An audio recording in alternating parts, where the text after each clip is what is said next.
My parents didn't forget my graduation gift. They chose not to give me one.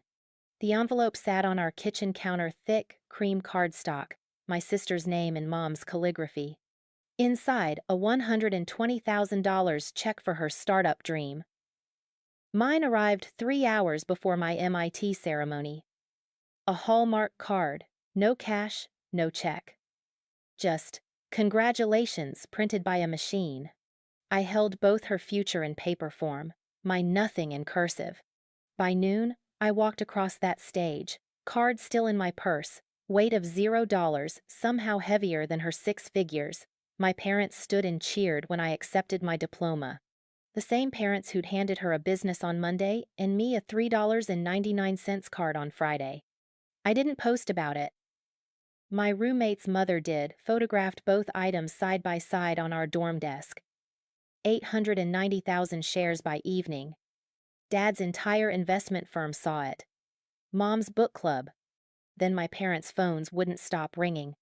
The email arrived at 6:47 a.m. on December 15th, 3 days before my 18th birthday. I was in my childhood bedroom, the smaller one, the one that used to be Dad's office before Jessica moved out and claimed the master suite on the second floor for her design studio that she used twice. My laptop sat on a desk I'd bought myself from IKEA with money from my summer job at the library. Jessica's desk had been custom built. Mahogany. $2,400. I refreshed my email for the 100th time that morning, and there it was. Subject: Your MIT admissions decision. My hands shook so badly I almost couldn't click it. The room felt smaller, like the walls were pressing in, like the entire universe had compressed into this single moment. 4 years of sacrificing every social event, every party invitation, every normal teenage experience. All of it came down to whatever words appeared on this screen. Dear Emily Chen, congratulations. It is our pleasure to offer you admission to the Massachusetts Institute of Technology. I screamed. Not a quiet gasp or a subtle celebration, a full-throated "wake," the entire house scream, that probably violated 3 noise ordinances. I didn't care. MIT had chosen me. Out of 26,000 applicants, they'd chosen me. I grabbed my phone and called Mom first. She answered on the 4th ring, her voice thick with sleep. Emily? It's not even 7. What's wrong? Nothing's wrong, Mom. I got into MIT. Silence. Not the good kind, not the stunned, proud, overwhelming silence. The empty kind. The processing kind. The kind that makes you wonder if the call dropped. Mom? Oh, that's wonderful, sweetie. Her tone was flat, polished, the same voice she used when telemarketers called during dinner. Your father and I are so proud. Are you? I swallowed the question. They're offering me a full merit scholarship, $45,000 a year, all 4 years. Mom, this means... That's great, honey. Listen, I need to go. Jessica's calling on the other line. Something about a business idea she wants to run by us. We'll celebrate tonight, okay? She hung up before I could respond. I sat there, phone still pressed to my ear, listening to dead air. Something about a business idea. Even then, even in that moment, Jessica's hypothetical future mattered more than my actual achievement. I should have seen the pattern earlier. Looking back, it was always there. Woven into every childhood memory like a thread I'd trained myself not to pull. When I was 8, Jessica got a horse. Not riding lessons at the local stable like normal kids, an actual horse. A chestnut mare named Bella that cost $12,000, plus another $400 a month for boarding, feed, and veterinary care.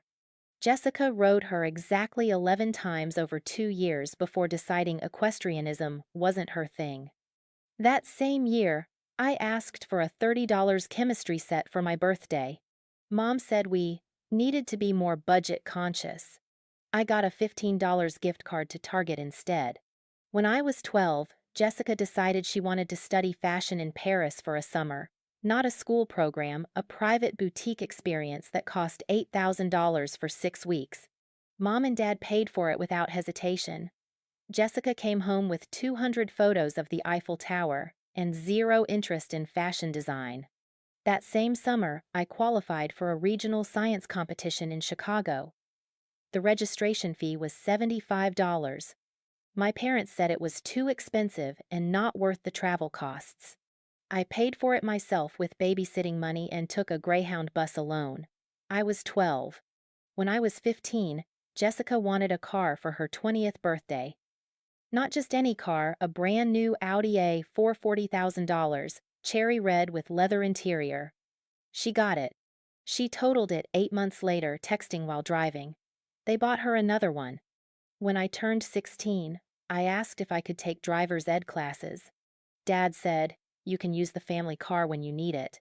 The family car was a 2003 Honda Civic, with a broken air conditioner and a passenger door that only opened from the outside. Jessica never let me borrow her Audi, not once. But I told myself it was fine. Jessica was older. She needed more support. She was finding herself, and that required funding. I was the responsible one, the self-sufficient one, the one who didn't need as much because I could handle things on my own. I wore that label like armor. Emily doesn't need help. Emily's got it figured out. And I believed it. God help me, I believed it. By the time I started looking at colleges, the financial disparity had become a language I'd learned to speak fluently. I applied to 14 schools. Every application fee $80 per school. $1,120 total came from my own paychecks. Mom and Dad didn't offer to help. When I asked if they'd contribute, Dad said, "This is your future, Emily. You need to invest in it." Jessica's college tuition, 4 years at a private liberal arts school that cost $60,000 per year, had been paid in full by our parents, $240,000. She'd graduated with a degree in communications and zero job prospects, then moved back home and lived rent-free for 3 years. But this was different, I told myself. I had scholarships. I had grants. I had a 4 gigapascals and test scores that put me in the 99th percentile. I didn't need their money, except I did need something else. I needed them to care. When the MIT acceptance letter arrived, I wanted them to cry, to hug me, to frame the email and hang it in the living room next to Jessica's elementary school art projects that still decorated the walls. I wanted them to tell their friends, post about it on Facebook, call my grandmother in California, and scream the news into the phone. I wanted them to act like I'd done something worth celebrating. Instead, Mom mentioned it once to her book club, sandwiched between complaints about her tennis elbow and a recommendation for a new Greek restaurant downtown. Dad told 2 colleagues at work, both of whom later sent me LinkedIn connection requests that he never mentioned. Jessica posted about it on Instagram. Not to congratulate me, to congratulate herself. So proud of my little sister for getting into MIT. Guess those study genes run in the family number, proud big sis number, brains and beauty. The photo was a selfie of her. Just her. I wasn't even in the frame. It got 340 likes. I moved into my MIT dorm on August 28, 2020. Mom and Dad drove me, 4 hours from our house in Springfield to Cambridge, Massachusetts. Jessica didn't come. She had a networking brunch for her latest business idea. Something involving handmade candles that never materialized beyond an Instagram mood board. The drive was quiet. Dad listened to a podcast about retirement planning. Mom scrolled through her phone, occasionally showing me Facebook posts from friends whose kids were also starting college. None of the posts were about me. She hadn't made one. When we arrived at my dorm, a modest triple in the East Campus building, Dad helped me carry 2 suitcases up 3 flights of stairs. Mom stayed in the car, texting. "You got everything?" Dad asked, setting the second suitcase on the industrial-grade carpet. "Yeah. Thanks for the help." He nodded, checked his watch. "We should get going. Traffic back will be bad if we don't leave soon." That was it. No tour of the campus. No lunch together. No photo in front of the MIT dome. They'd driven 4 hours, stayed 20 minutes, and left. I stood in my empty dorm room, Surrounded by boxes I'd packed myself, and felt the full weight of it. I was alone. I'd been alone for a long time. College was supposed to be the great equalizer.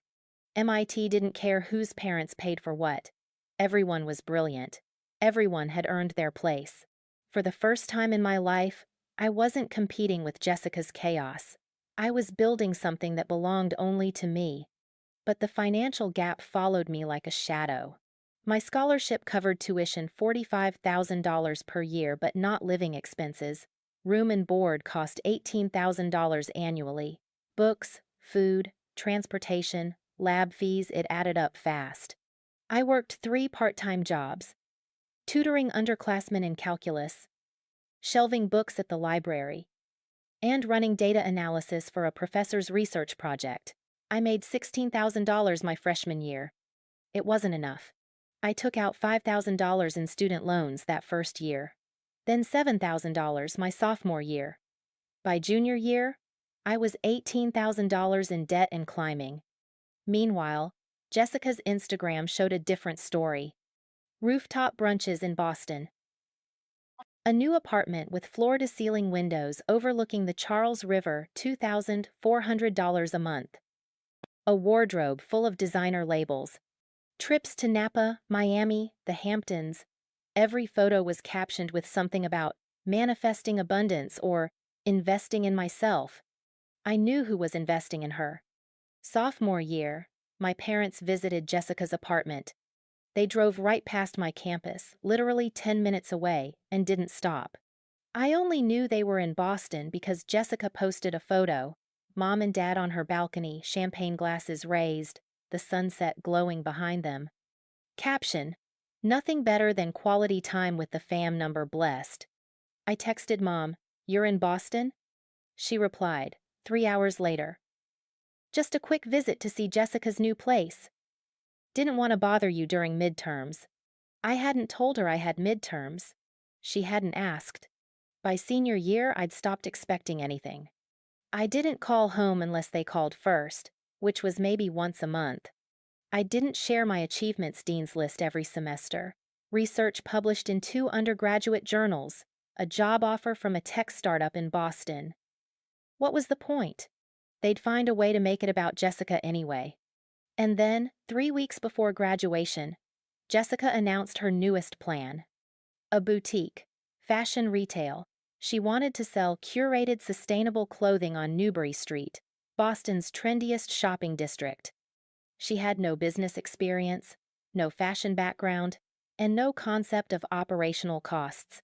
She had a dream, and Mom and Dad had a checkbook. I should have known then. I should have seen what was coming. But I was still holding on to one last thread of hope. That graduation day would be different. That when I walked across that stage in my cap and gown, when they called my name and handed me a degree from one of the best universities in the world, my parents would finally see me. I reserved 4 seats for them, sent them the details, bought a new dress, practiced my speech. I believed they'd show up. I shouldn't have. The financial breakdown of my MIT experience looked like this. Tuition, $45,000, year covered by merit scholarship. Room and board, $18,000, year, my responsibility. Books and supplies, $2,000, year, my responsibility. Food beyond meal plan, $1,500, year, my responsibility. Transportation, $800, year, my responsibility. Lab fees and materials, $1,200, year, my responsibility. Total annual cost I had to cover, $23,500. Total over 4 years, $94,000.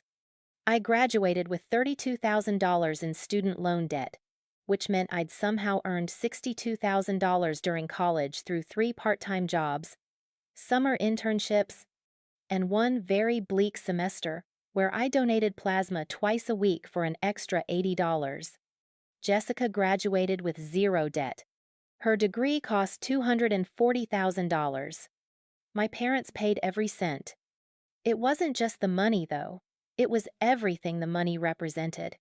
Sophomore year, October 14th, 2021. I was in the middle of a thermodynamics problem set due in 6 hours, worth 20% of my grade when Mom called. I almost didn't answer.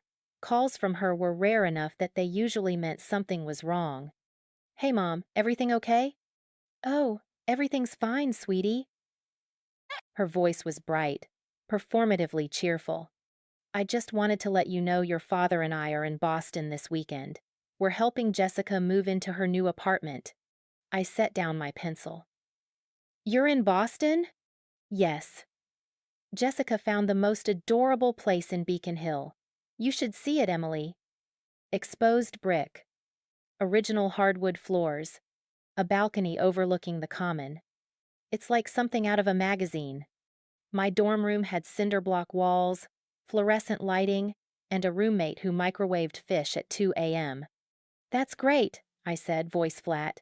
Are you going to stop by campus? A pause. Not long, maybe 2 seconds, but long enough for me to know the answer.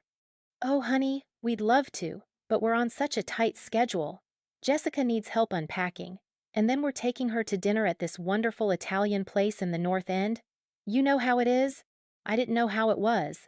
I'd moved into my dorm 2 years ago, with 2 suitcases and 20 minutes of help.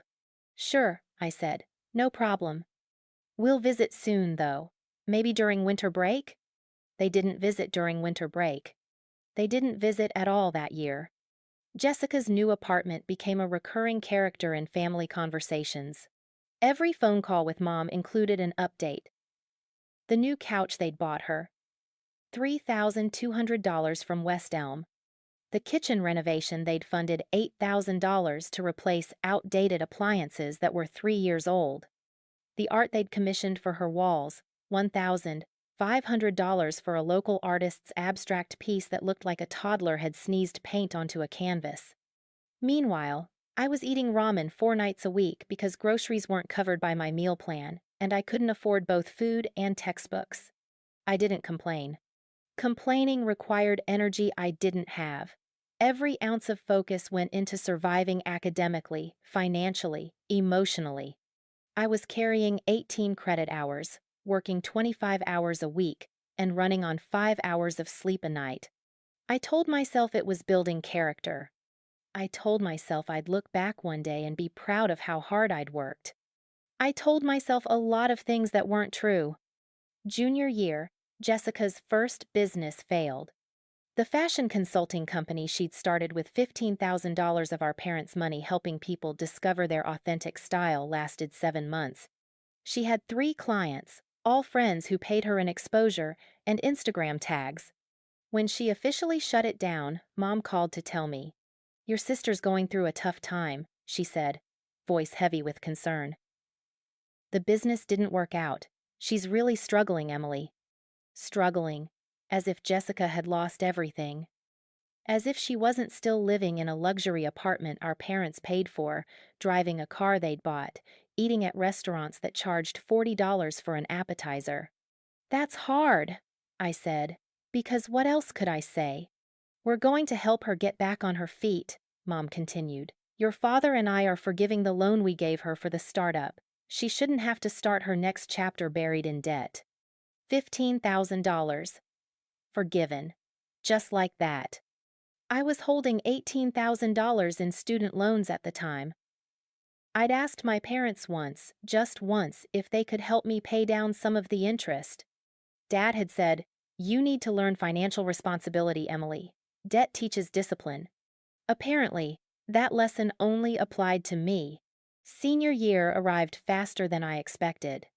By then, I'd stopped measuring my life against Jessica's. It was easier to pretend we existed in separate universes, hers filled with brunch and boutique dreams, mine filled with problem sets and protein bars. I threw myself into my thesis, a research project on renewable energy grid optimization that consumed every free hour I had.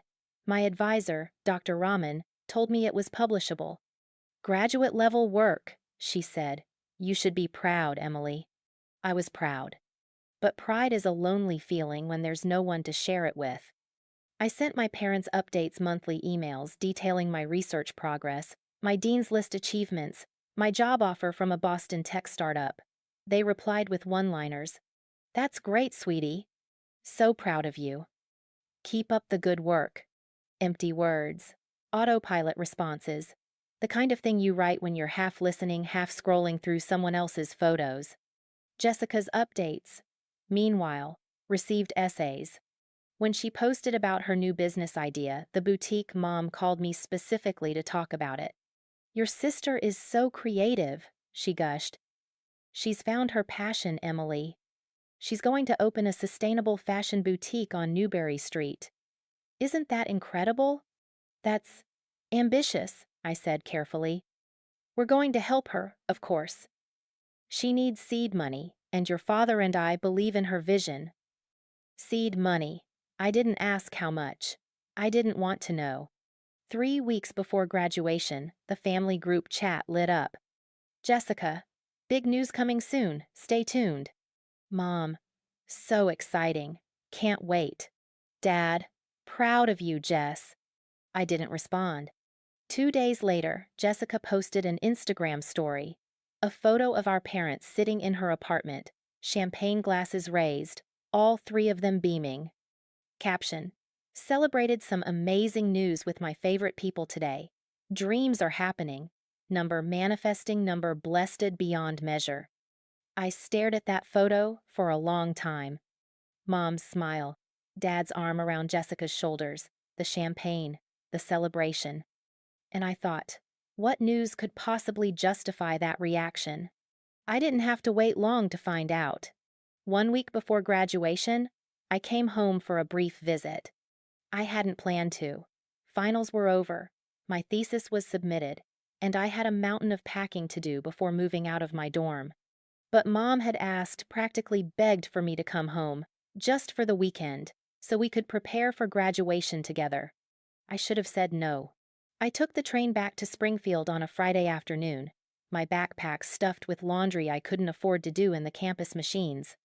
The house looked the same as always, the front lawn perfectly manicured, Mom's flower beds in full bloom, Jessica's old Audi parked in the driveway even though she didn't live there anymore. She was visiting too. Of course she was. I walked in through the side door, dropped my bag in the mudroom, and immediately heard voices in the kitchen. Can't believe it's finally happening, Mom's voice, high-pitched with excitement. You've worked so hard for this, Jess, Dad's voice, warm and proud. Jessica's grin could have powered a small city. I'm opening my boutique. It's official. That's great, I said slowly. Congratulations. Your father and I are investing in her business, Mom added, reaching over to squeeze Jessica's hand. We believe in her vision. This is going to be incredible. Investing. The word sat heavy in my chest. How much? I asked before I could stop myself. The room went quiet. Dad cleared his throat. That's not really your concern, Emily. I'm just curious, I said, keeping my voice even. Starting a retail business in Boston is expensive. Rent alone on Newbury Street is... We're giving her $120,000, Mom said, lifting her chin slightly. Defensive. It's seed money. Jessica has a solid business plan. $120,000. I couldn't breathe. 4 years of college. 4 years of working myself into exhaustion. 4 years of student loans and ramen and plasma donations. And they were giving Jessica $120,000 for a boutique she'd probably abandon in 6 months. That's a lot of money, I managed. It's an investment in her future, Dad said firmly. Jessica's got a real opportunity here. And I don't? I wanted to scream it, wanted to grab them by the shoulders and shake them until they saw me. But I didn't. I smiled, nodded, said, That's really generous of you. Jessica raised her champagne glass toward me. Thanks, Em. I'm so lucky to have parents who believe in me. I excused myself and went upstairs to my childhood bedroom, the small one, the one that still had posters from high school on the walls because no one had bothered to redecorate after I left. I sat on the edge of my bed and stared at my hands. $120,000. For Jessica. And what did I get? Graduation day was 8 days away. I'd sent my parents the details months ago. The ceremony time, the location, the parking instructions, the seat reservations. I'd asked them to arrive early so we could take photos. I'd picked out a dress, a simple navy blue sheath I'd found on sale for $40, and spent 2 hours practicing how to walk in heels I'd borrowed from my roommate. I wanted that day to be perfect. I wanted them to see me really see me for the first time in 4 years. I wanted them to be proud. I should have known better. May 18th, 2024. I woke up in my childhood bedroom to the sound of voices downstairs. For a moment, I forgot where I was. My brain was still wired for MIT morning's alarm at 6, shower by 6:10, coffee from the dining hall by 6:30. This was home. Or what used to be home. I'd come back the night before for graduation. The ceremony was at 2 p.m. I'd asked my parents if we could all drive together, have breakfast as a family, take photos in the backyard before we left. Mom had said, "Of course, sweetie, this is your day." I got dressed quickly, jeans and an MIT sweatshirt, and headed downstairs. The kitchen was bright with morning light. Dad stood by the coffee maker, scrolling through his phone. Mom sat at the island, flipping through a magazine. And on the counter between them, like actors in a stage play, sat 2 envelopes. One was cream-colored cardstock, thick and expensive looking. My sister's name, Jessica, was written across the front in Mom's perfect calligraphy, the kind she usually reserved for wedding invitations and charity gala RSVPs. The other was a standard Hallmark card. Pastel colors, generic flowers, the kind you grab at CVS when you forget someone's birthday. My name was printed on the front in ballpoint pen. I stopped in the doorway. "Good morning." Mom looked up, smiling. "Coffee?" "Sure," I said, eyes still on the envelopes. Dad poured me a cup without looking up from his phone. I took it, wrapped my hands around the warm ceramic, and waited. No one said anything about the envelopes. Jessica walked in a minute later, wearing silk pajamas that probably cost more than my entire wardrobe. She yawned, stretched, and immediately zeroed in on the cream envelope. "Is that for me?" she asked, grinning. "Open it," Mom said, her voice bubbling with excitement. Jessica picked it up, ran her finger along the sealed edge, and pulled out the contents. A check. I saw it before she even said anything, saw the number through the transparent window of the envelope. $120,000. Written in Dad's blocky handwriting. Signed by both of them. Jessica's hand flew to her mouth. Oh my God, are you serious?" "For your boutique," Dad said, finally looking up from his phone. He was smiling, actually smiling. "We know you're going to do amazing things, Jess." She threw her arms around both of them, crying happy tears, saying, "Thank you," over and over again, like a prayer. I stood there, holding my coffee, invisible. Mom finally glanced at me. "Oh, Emily, there's one for you too." She gestured toward the other envelope, the Hallmark card with my name scratched on the front. I set down my coffee and picked it up. It was light, too light. I opened it. Inside was a card with a generic illustration of a graduation cap, and the words, "Congratulations on your achievement," printed in gold foil. No handwritten note, no personal message. Just a pre-printed greeting and 2 signatures at the bottom. Mom and Dad. No check, no cash, nothing. I stared at it. "We're so proud of you, sweetie," Mom said, still watching Jessica admire her check. I looked up. "This is it?" "What do you mean?" Mom's smile faltered slightly. "This is my graduation gift? A card?" Dad frowned. "Emily, you're graduating from MIT. You have a degree. That's the gift. That's worth more than anything we could give you." Jessica got $120,000. The room went silent. Jessica lowered the check, her expression shifting from joy to discomfort. This is for my business. It's not the same thing." "You're right," I said quietly. "It's not the same thing. Because I worked 3 jobs for 4 years to pay for school, and you've never worked a day in your life. That's not fair, Mom said, her voice sharp now. Jessica needs our help. She's starting a business. You have a job offer, Emily. You're set. She needs this money to get started. And I needed help too, I said, my voice cracking despite my best efforts. I needed help 4 years ago. I needed help every semester when I was choosing between textbooks and groceries. I needed help when I was donating plasma twice a week, just to make rent. You never asked, Dad said. I laughed. It came out bitter, sharp. I shouldn't have to ask. You're my parents. We did what we thought was best for both of you, Mom said. Jessica needs more support. You've always been independent. You don't need us the way she does. There it was. The truth I'd known my entire life, finally spoken out loud. You don't need us. I looked down at the card in my hands, $3.99, I'd guess, based on the flimsy cardstock and generic design.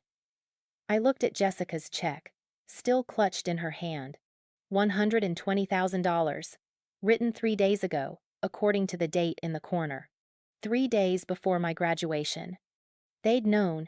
They'd planned this. They'd decided that my 4 years of sacrifice, my degree from one of the best universities in the world, my achievement, all of it was worth less than a $4 card. I need to finish packing, I said. I turned and walked out of the kitchen. Behind me, I heard Mom say, "She'll get over it. She's just stressed about the ceremony." I didn't get over it. I went back upstairs, sat on my bed, and pulled out my phone. My hands were shaking so badly it took 3 tries to unlock the screen. I opened my banking app. Checking account. $340.17. Savings account. $82.50. Student loan debt. $32,000. I looked at the Hallmark card still in my other hand. And then I saw it, the detail I'd missed the first time. Mom's phone had been sitting on the counter next to the envelopes. The screen was still lit up, unlocked, displaying her banking app. I'd only seen it for a second, but it was enough. Transaction history. The 15th of May 2024. Business account deposit. Jessica Chen. $120,000. May 15th. 3 days ago. 3 days before my graduation, they'd opened a business account for Jessica and deposited $120,000. And then they'd bought me a card. The graduation ceremony started at 2 p.m. I got ready in my childhood bedroom, alone, put on the navy dress, slipped into the borrowed heels, applied mascara with hands that still hadn't stopped shaking. Downstairs, I could hear my family getting ready. Jessica's voice, bright and bubbly, talking about brunch plans for tomorrow. Mom's laugh, Dad's footsteps on the hardwood floor. No one came upstairs to check on me. I walked downstairs at 1:15. My family was waiting by the front door, dressed and ready. Mom wore a floral sundress. Dad wore a button-down and slacks. Jessica wore something expensive and white. "Ready?"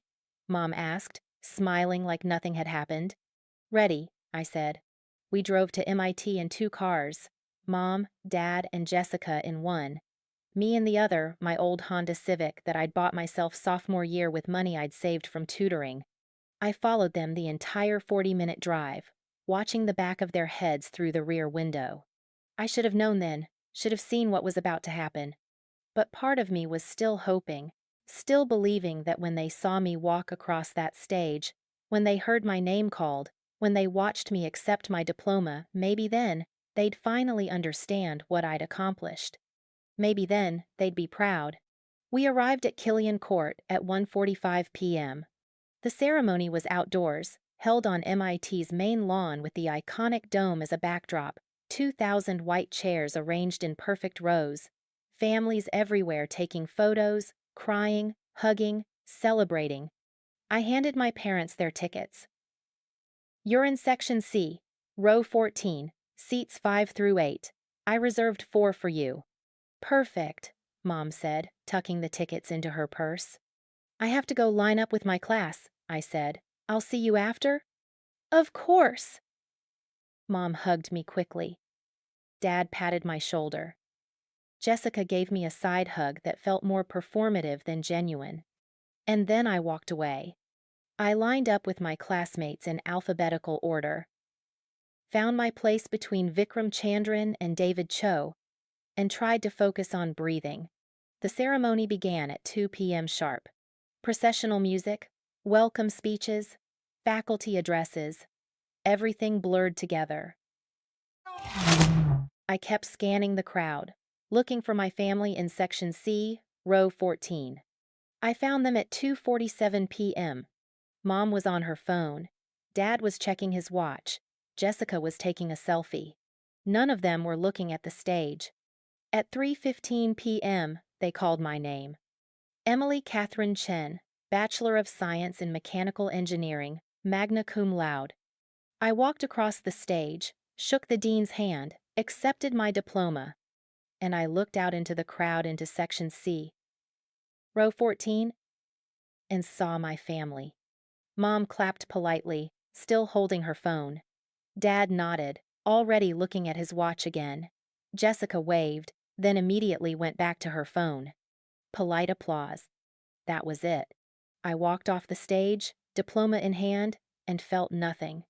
After the ceremony, families flooded the lawn. Everywhere I looked, people were crying, hugging, taking photos, holding balloons and flowers and signs that said, "We're so proud of you." My family found me near the edge of the crowd. "Congratulations," Mom said, pulling me into a quick hug. That was lovely. "Thanks for coming," I said. "Of course," Dad said. "We wouldn't miss it." "Actually," Mom said, checking her phone, "we need to get going. Jessica has a meeting with her boutique investor at 5, and traffic is going to be terrible." I blinked. "What?" "Jessica's investor," Mom repeated, already turning toward the parking lot. "We promised we'd drive her. It's a big meeting." "But I stopped. "I haven't even taken photos yet." "Oh, we took some during the ceremony," Mom said brightly. "I'll send them to you." She didn't send them. I know because I checked my phone every hour for the next 3 days. They left at 3:47 p.m., 32 minutes after my name was called. I stood there, in my cap and gown, holding my diploma, and watched them walk away. Around me, families celebrated. A girl next to me was sobbing in her father's arms. Another guy was taking photos with his grandparents, all of them laughing. I stood alone. And that's when I felt the buzz in my purse. I pulled out my phone and saw a text from Sarah, my roommate. "Sarah, you need to see this." Attached was a photo. My kitchen counter from this morning, 2 envelopes side by side. Jessica's cream cardstock with the $120,000 check visible through the transparent window. My Hallmark card, open, showing the generic printed message and 2 signatures. The caption, written by Sarah's mother, who'd stopped by our dorm earlier to help us pack. "This is what MIT graduation looks like in the Chen family. $120K for the sister who's never worked. $0 for the daughter who earned it." Posted to Facebook. 47 shares in the first 10 minutes. By the time I got back to my dorm 2 hours later, it had 890,000 shares. My parents' phones started ringing at 6:34 p.m., and by then, it was too late to pretend it never happened. The viral post hit critical mass at 8:17 p.m. I was back in my dorm room, still wearing my graduation dress, sitting on a bed I'd have to move out of in 3 days. My phone wouldn't stop buzzing. Text messages, Facebook notifications, missed calls from numbers I didn't recognize. Sarah sat across from me on her bed, laptop open, watching the shares climb. 991,000, she said quietly. This is everywhere." I couldn't look at it, couldn't read the comments, couldn't process that a photo of my family's betrayal was being dissected by a million strangers. My phone rang again. "Mom, 15th time in 2 hours." I let it go to voicemail. "You should talk to them eventually," Sarah said, not unkindly. "And say what?" My voice came out flat, empty. "Thanks for the card?" Sorry your public humiliation went viral? Sarah closed her laptop. What are you going to do? I didn't know. I looked around my dorm room, half-packed boxes, posters peeling off the walls. 4 years of my life compressed into 14 cardboard containers. In 3 days, I'd move into a studio apartment in Cambridge, start my job at the tech startup, begin my real life. But something was gnawing at me, had been gnawing at me since this morning. The math didn't add up. Sarah, I said slowly, why would they give Jessica $120,000 for a boutique? Because they're terrible parents? No, I stood up, started pacing. Starting a retail business in Boston is expensive, but not that expensive. Rent on Newbury Street is maybe $5,000 a month. Inventory for a boutique, even a high-end one, is maybe $20,000 to $30,000. Permits, insurance, website, you're looking at $50,000, tops, to get started. Sarah frowned. So, where's the other $70,000? Exactly. I grabbed my laptop and pulled up Google. Searched, startup costs for retail boutique. Every article said the same thing, $10,000 to $50,000 depending on location and scale. Some stretched to $75,000 for prime real estate in major cities. No one said $120,000. Maybe they're padding it, Sarah suggested. Emergency fund? Operating costs for the first year? Maybe. But it didn't feel right. I opened Instagram, found Jessica's account, scrolled through her recent posts. April 14, photo of her apartment building, modern high-rise, glass facade. Caption, obsessed with my view number, Boston living. April 22, her new Audi parked on a cobblestone street, cherry red, leather interior visible through the window. Caption, new wheels, who dis? May 3, brunch photo, champagne tower in the background, designer handbag on the table, Gucci, maybe $2,500. Caption, manifesting abundance.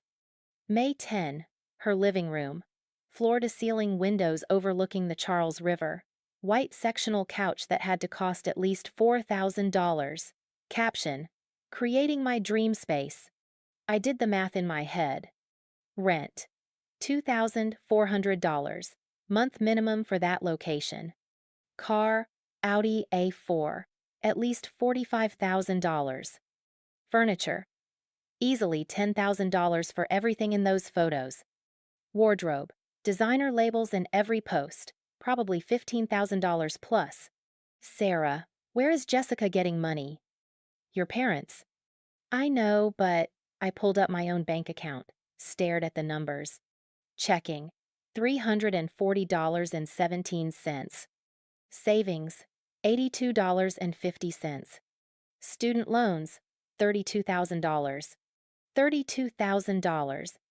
I'd graduated with $32,000 in debt, and Jessica had gotten $120,000 in cash. This doesn't make sense, I said. If they had $120,000 to give Jessica, why didn't they help me at all? Not once, not even a little. Because they're assholes. Sarah, I'm serious. I turned to face her. I asked them for help once, just once sophomore year. I needed $2,000 to cover a gap between my financial aid and my housing costs. They said no. Said I needed to learn financial responsibility. And then gave Jessica 6 figures. Right.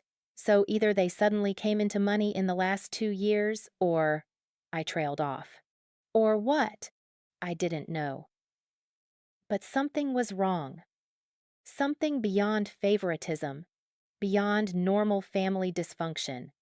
I pulled out my phone and opened my text thread with Mom. Her last message, sent 40 minutes ago. Emily, please call me. We need to talk about this. People are saying horrible things. I typed. Where did the $120K come from? Sent. 3 dots appeared immediately, disappeared, appeared again. Finally. That's not your concern. This is a private family matter. Private. A photo with 890,000 shares was private. I laughed. Actually laughed. The sound came out sharp and wrong. I'm going to find out, I said. Find out what? Where the money came from.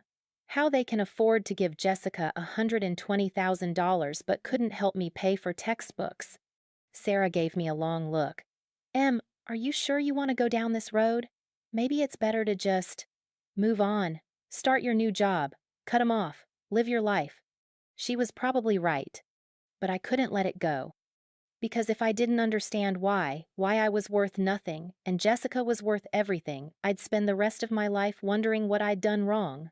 I couldn't sleep that night. At 2:47 a.m., I pulled up my laptop and started searching. Public records, property records, business registrations, anything I could find on my parents' names. Most of it was locked behind paywalls or required legal requests. But I found a few things. My parents' house in Springfield, purchased in 1998 for $185,000. Current estimated value, $420,000. Refinanced twice, once in 2008, again in 2019. Dad's employment, senior analyst at an investment firm. Estimated salary, $95,000, year based on Glassdoor data. Mom's employment, part-time bookkeeper for a dental office. Estimated salary, $35,000, year. Combined household income, roughly $130,000 year. Comfortable, upper middle class. But not give your daughter $120,000 in cash wealthy. I pulled up a loan calculator. If they'd saved $500 a month for 10 years, they'd have $60,000. To save $120,000, they'd need to put away $1,000 a month for 10 years. Possible, but unlikely given Jessica's lifestyle costs over the last 5 years. So, where did it come from? I opened a new tab and hesitated. Then I typed, "How to check if someone opened a credit card in your name." The articles were all variations of the same advice. Check your credit report. Look for unfamiliar accounts. Contact the credit bureaus immediately if you find fraud. I'd never checked my credit report. Never had a reason to. I didn't have any credit cards, couldn't afford the temptation. I had student loans, but those were federal, automatically reported. I clicked on annualcreditreport.com, free credit reports from all 3 bureaus once a year. Entered my information, social security number, date of birth, address. The page loaded. Based on your credit file, please answer the following security questions. Question 1. Which of the following addresses have you lived at? Easy. I selected my childhood home in Springfield and my MIT dorm. Question 2. You opened a credit card account in October 2021. Which bank was it with? I stared at the screen. October 2021. My sophomore year. I didn't open a credit card in October 2021. My hands started shaking. I selected none of the above. Incorrect. Please try again. I tried again. Same question. Same options. Capital One, Chase, Discover, Bank of America. None of the above. I had no idea which one to pick. I selected Capital One at random. Correct. Generating your credit report. The page loaded. And my stomach dropped. Experian credit report. Name, Emily Catherine Chen. Dobb, the 18th of December 2002. Current address, MIT dorm address. Credit accounts. Account 1. Type, revolving credit, credit card. Bank, Capital One. Account opened, the 12th of October 2021. Credit limit, $25,000. Current balance, $18,400. Status, past due, 60 days. Co-signer, Margaret L. Chen. Account 2. Type, installment loan, personal loan. Bank, Wells Fargo. Account opened, the 3rd of May 2022. Original amount, $13,600. Current balance, $13,600. Status, current. Co-signer, Margaret L. Chen. Total debt, $32,000. I read it 3 times. Then I read it again. $32,000. My name. My social security number. My credit history. Accounts I'd never opened. Debt I didn't know existed. And my mother's name on both of them. Co-signer, Margaret L. Chen. The room tilted. I gripped the edge of my desk, forcing myself to breathe. In through the nose, out through the mouth. The way my therapist had taught me freshman year when panic attacks started showing up uninvited. This couldn't be real. I clicked on the Capital One account, pulled up the details. Transaction history. Last 12 months. September 2023. $847. Boston Luxury Rentals. September 2023. $1,200. Bella's Boutique Supplies. August 2023. $2,100. Audi of Boston. Down payment. July 2023. $950. Restoration Hardware. June 2023. $1,400.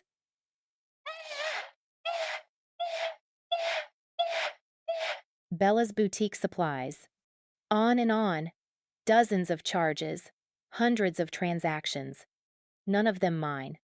I clicked on the Wells Fargo loan. Loan purpose, business startup costs. Disbursement date, the 3rd of May 2022. Recipient, Jessica Chen. Payment address, Jessica's Boston apartment address. The $13,600 had been sent directly to Jessica. For rent, security deposit, first and last month's payment. My mother had taken out a loan in my name using my credit, my social security number, my financial future, and given the money to my sister. I called the number at the bottom of the credit report. It rang 4 times before a recorded voice answered. Thank you for calling Capital One Fraud Prevention. Our offices are currently closed. Please call back during business hours, Monday through Friday, 8 a.m. to 8 p.m. Eastern Time. I hung up. Dialed again. Same recording. My hands were shaking so badly I could barely hold the phone. I opened my email. Searched for anything from Capital One or Wells Fargo. Nothing. I checked my spam folder. Still nothing. Which meant they'd been sending statements somewhere else. To an address I didn't have access to. Probably my parents' house. My childhood home. Where my mother opened my mail. I don't remember standing up. Don't remember crossing the room. But suddenly I was in the bathroom. Bent over the toilet. Vomiting everything I'd eaten that day. Which wasn't much. A granola bar at 7 a.m. Coffee at noon. Half a sandwich someone had brought to the graduation reception. I heaved until there was nothing left. Until my throat burned and my eyes watered and my entire body shook. Sarah found me there 20 minutes later. Em? She knelt beside me, pulled my hair back. What happened? I couldn't speak. I handed her my laptop.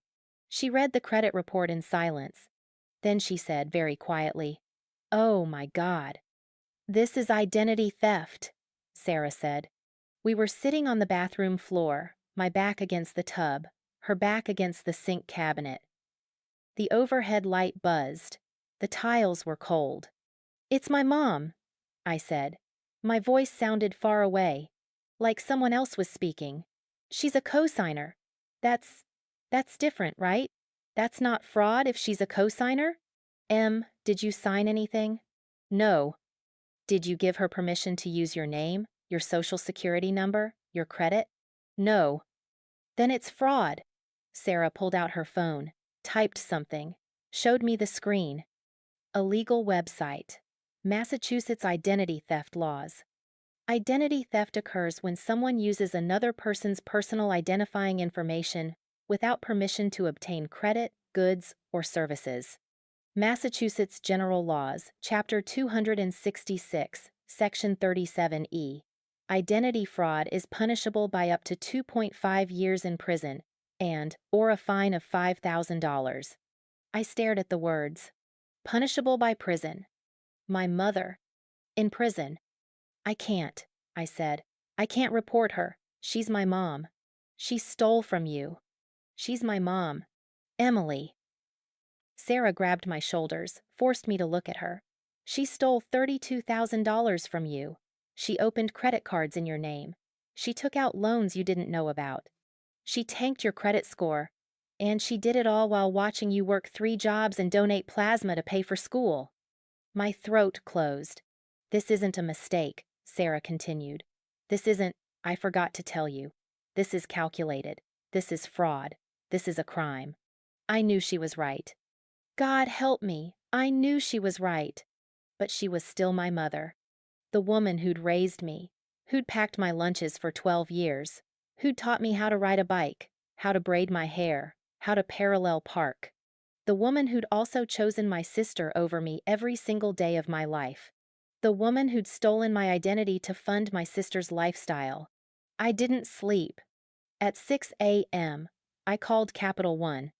The automated system asked for my account number. I didn't have one. I pressed 0 until a human answered. Capital One Fraud Prevention, this is Derek. How can I help you today? My voice cracked. I cleared my throat. Tried again. I just found out there's a credit card account in my name. I didn't open it. I'm sorry to hear that. I can definitely help you with that. Can I have your full name and the last 4 digits of your social security number? I gave him the information. Keys clicking. A long pause. Okay, Miss Chen, I'm showing an account opened in October 2021. Current balance of $18,400. Is this the account you're referring to? Yes. And you're saying you didn't open this account? No, I didn't. I never applied for a Capital One card. I didn't even know it existed until last night. More keys clicking. I see there's a cosigner listed on the account. Margaret L. Chen. Is that your mother? Yes. And did you give her permission to open this account? No. Did you sign any documents, authorization forms, anything related to this account? No, nothing. A longer pause this time. Miss Chen, I need to transfer you to our fraud investigation team. This is going to take a few minutes. Can you hold? Yes. Elevator music. 3 minutes. 5. 8. Finally, a new voice. Miss Chen? This is Linda from Capital One Fraud Investigations. I've reviewed your account. I'm seeing some concerning activity here. The account was opened with your social security number, date of birth, and personal information. But the mailing address on file is not your current address. It's listed as, she rattled off my parents' address in Springfield. That's my parents' house, I said. I haven't lived there since 2020. And the cosigner, Margaret Chen, that's your mother? Yes. Miss Chen, I'm going to ask you a direct question, and I need you to answer honestly. Did your mother have your permission to open this account? No. Did she have your permission to use your social security number? No. Did you benefit from any of the charges on this account? I pulled up the transaction history on my laptop, scrolled through the list. Boston Luxury Rentals, Bella's Boutique Supplies, Audi of Boston, Restoration Hardware. No, I said. None of these charges are mine. They're all for my sister, or my sister's business. Linda exhaled slowly. Miss Chen, this is identity theft. I'm flagging this account immediately. You'll need to file a police report and send us a copy. We'll open a fraud investigation. In the meantime, the account will be frozen, and you won't be held responsible for the charges.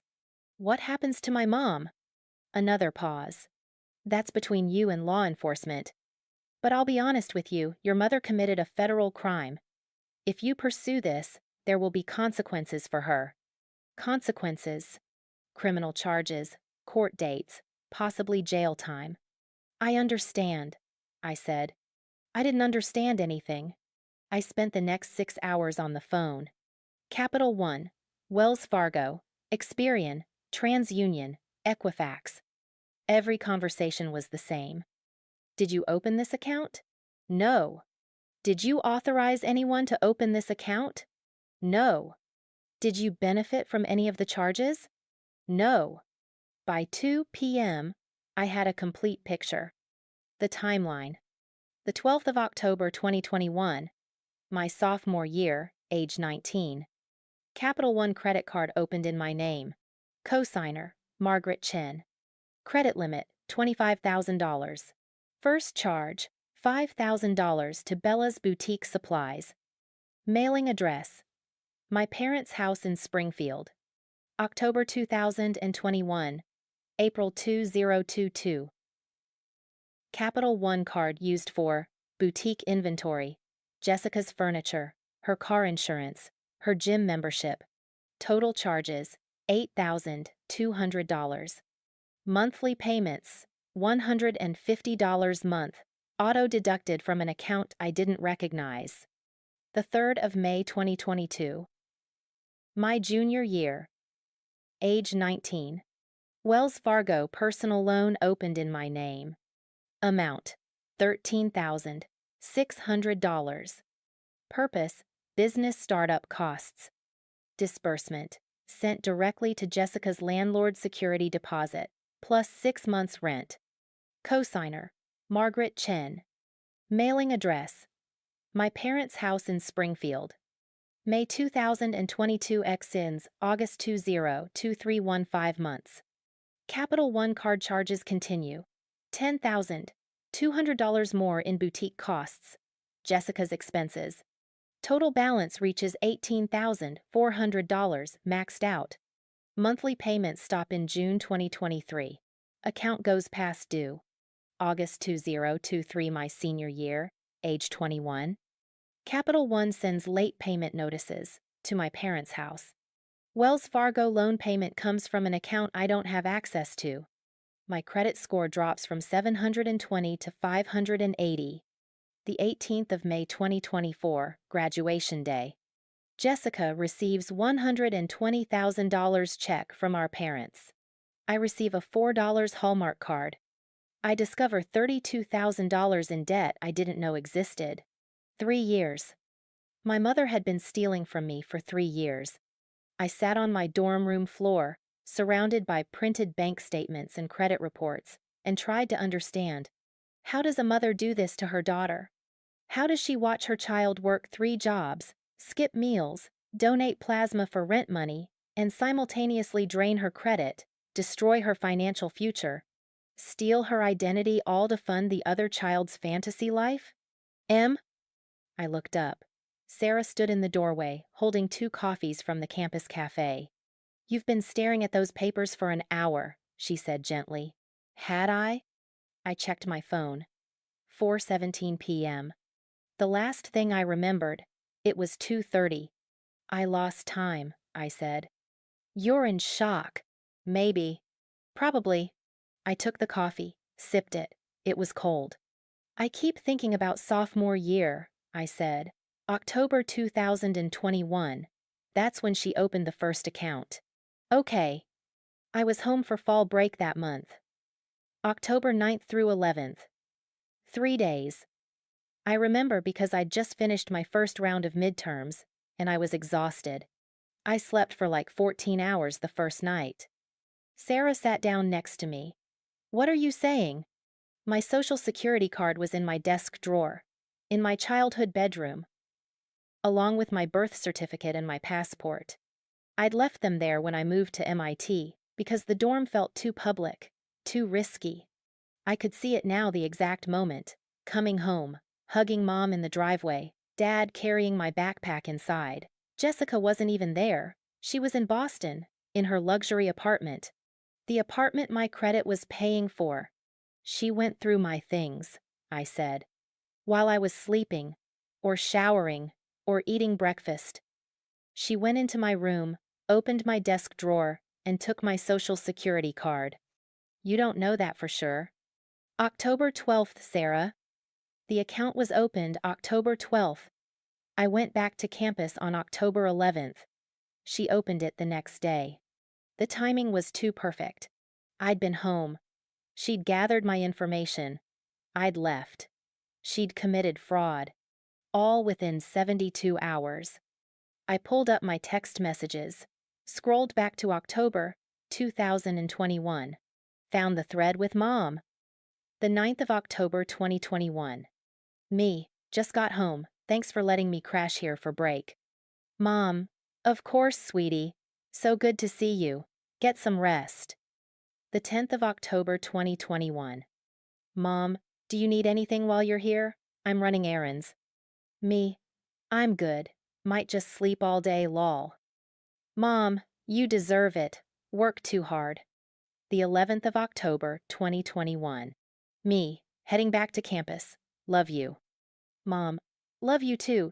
Drive safe. Miss you already. Hearts, emojis, miss you already. And the next day, she opened a credit card in my name. The next day, she stole $5,000 and gave it to Jessica. I need to see the charges, I said. I pulled up the Capital One transaction history again, went through every single line item. October 2021, $5,000. Bella's Boutique Supplies. Jessica's first business attempt. $847. Boston Luxury Rentals. Jessica's rent. $623. Restoration Hardware. Jessica's furniture. November 2021. $1,200. Audi of Boston. Car down payment. $450. Equinox Gym. Jessica's membership. $380. Whole Foods. Groceries. December 2021. $2,100. Bella's Boutique Supplies. $540. Sephora Makeup. $890. Nordstrom. Clothing. On and on. Every charge was for Jessica. Her apartment, her car, her business, her lifestyle. And every month, while those charges racked up, I was working 25 hours a week at the library, tutoring 6 students at $20 hour, eating ramen because I couldn't afford the meal plan, wearing the same 3 outfits on rotation, walking 40 minutes to campus to save $2 on the T. I was surviving on $400 month. Jessica was spending $2,000 month of my stolen credit. I'm gonna throw up again, I said. Sarah handed me the trash can. I didn't throw up, but I came close. What do I do? I asked. Sarah, what the hell do I do? You call the police. She's my mom. She's a criminal. She's my mom. Sarah took the trash can from my hands, set it aside, grabbed my shoulders and forced me to look at her. Emily, listen to me. Your mother stole $32,000 from you. She committed identity theft, a felony. She watched you suffer for 3 years while she funded Jessica's life with your credit. She gave Jessica $120,000 for graduation and gave you a $4 card. She left your MIT graduation after 30 minutes to drive Jessica to a meeting. She has shown you, over and over and over again, that you don't matter to her. My eyes burned. At some point, Sarah continued, her voice breaking, you have to stop protecting people who hurt you, even if they're family, especially if they're family. I knew she was right. I'd known since the moment I saw that credit report. But knowing didn't make it easier. If I report her, I said slowly, she'll go to jail. Maybe. The family will fall apart. It's already fallen apart. Jessica will hate me. Jessica already doesn't care about you. That one hurt. But it was true. Jessica hadn't texted me once since graduation, hadn't asked if I was okay, hadn't acknowledged the viral post, or the $32,000 in stolen debt, or the fact that our mother had committed a federal crime to fund her lifestyle. She didn't care. She'd never cared. And I'd spent 22 years making excuses for her. I pulled out my phone, opened a new note, started typing. Evidence. Credit report showing $32K in debt I didn't authorize. Capital One account opened the 12th of October 2021. Wells Fargo loan opened the 3rd of May 2022. Cosigner Margaret Chen. All charges benefit Jessica Chen. apartment, car, business, personal expenses. Mailing address for both accounts. Parents' house, not my address.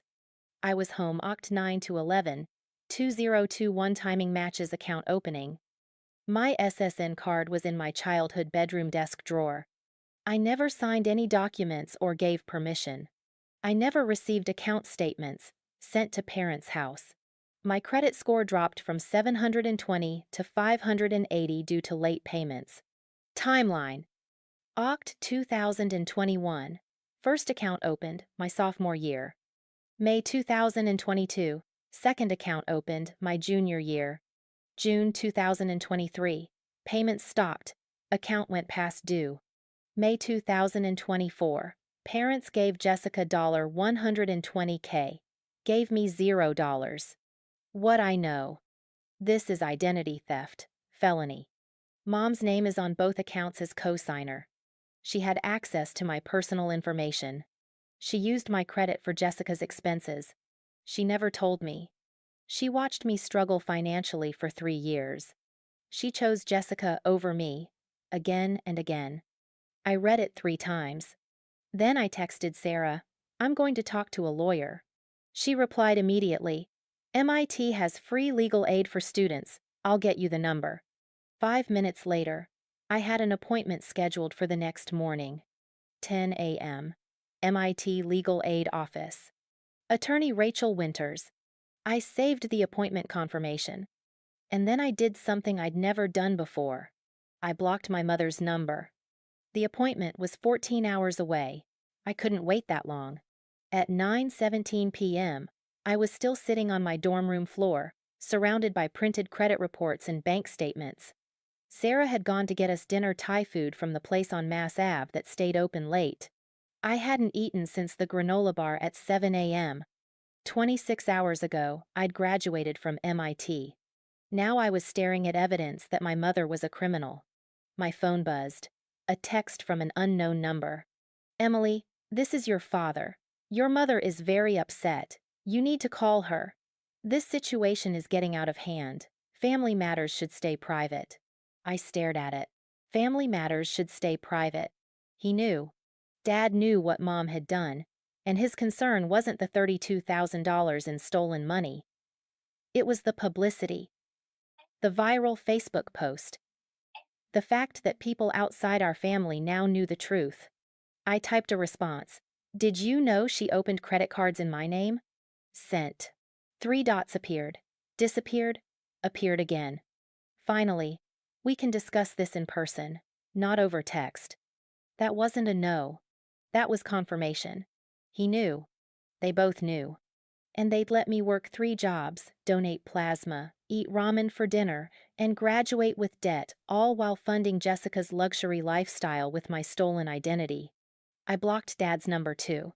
Sarah returned at 9:43 p.m. with 2 containers of pad thai and spring rolls. "You need to eat," she said, setting the food on my desk. "I'm not hungry." "Emily, you haven't eaten in over 12 hours. You're going to pass out."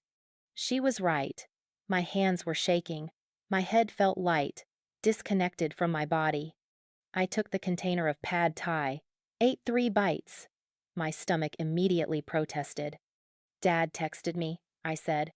Sarah looked up from her own food. "What did he say?" "That this situation is getting out of hand and family matters should stay private."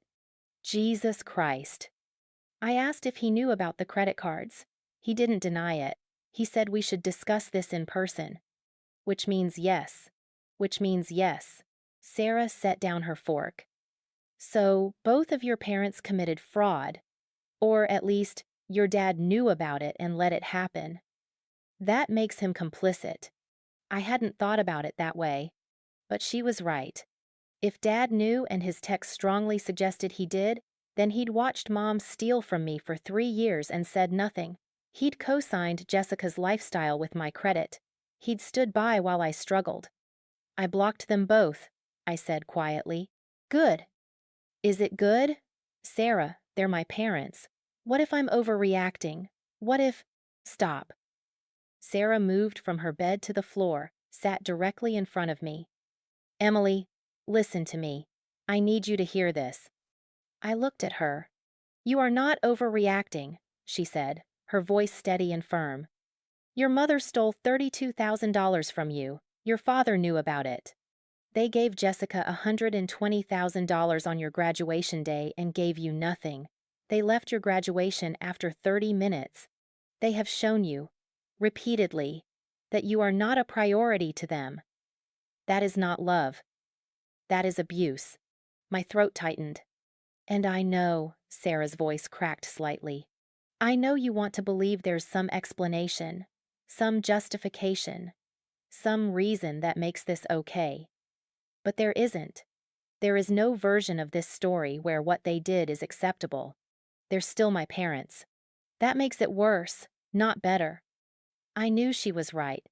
God, I knew she was right. But 22 years of conditioning of being told I was too sensitive, too dramatic, too demanding didn't evaporate overnight.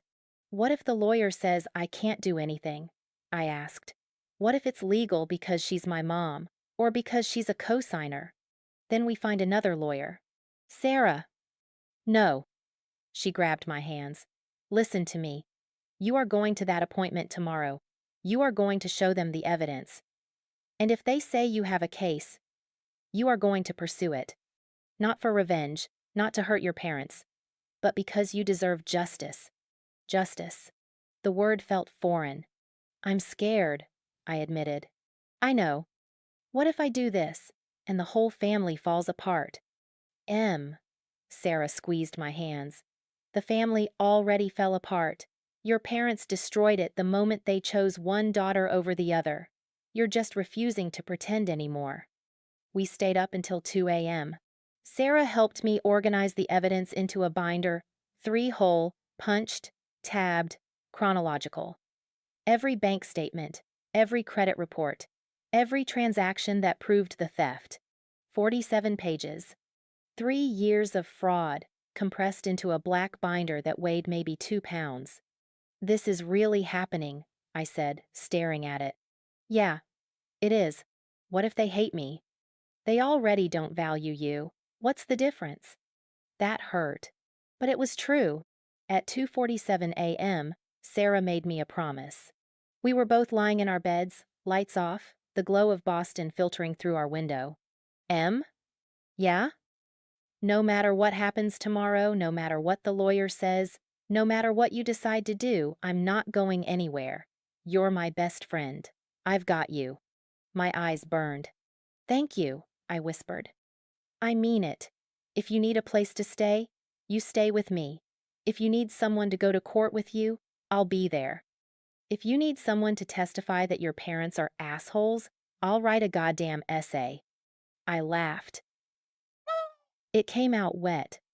Choked. I don't know what I did to deserve you, I said. You existed. That's enough. I fell asleep at 3:14 a.m. For the first time in 3 days, I didn't have nightmares. The MIT Legal Aid office was in the Student Center, 3rd floor, tucked between the Health Services Clinic and the Career Counseling Center. Sarah and I arrived at 9:47 a.m. 13 minutes early. I was wearing jeans and an MIT hoodie. My hair was in a ponytail. I hadn't slept more than 4 hours, and I probably looked like hell. But I'd brought the binder. That was what mattered. The waiting room was small. 4 chairs, a coffee table with outdated magazines, a receptionist behind a desk who looked up when we entered. Emily Chen? She asked. That's me. Attorney Winters is ready for you. 3rd door on the left. Sarah squeezed my hand. You want me to come in? Please. Rachel Winters was younger than I expected, maybe early 30s, with dark hair pulled into a bun and glasses that made her look like a law professor. Her office was small but organized.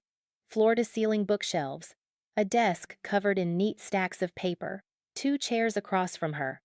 Emily, she said, standing to shake my hand. I'm Rachel. This must be difficult. Have a seat. We sat. I clutched the binder in my lap. So, Rachel said, settling back into her chair. You mentioned on the phone that you discovered fraudulent accounts in your name. Can you walk me through what happened? I did. I told her everything. The graduation morning, the $120,000 check for Jessica, the $4 card for me, the viral Facebook post, the credit report I'd pulled at 2 a.m., the $32,000 in debt I didn't know existed. I told her about the timeline. About being home in October 2021. About my Social Security card in my childhood bedroom. About the account being opened the day after I left. I told her about the charges, every single one benefiting Jessica.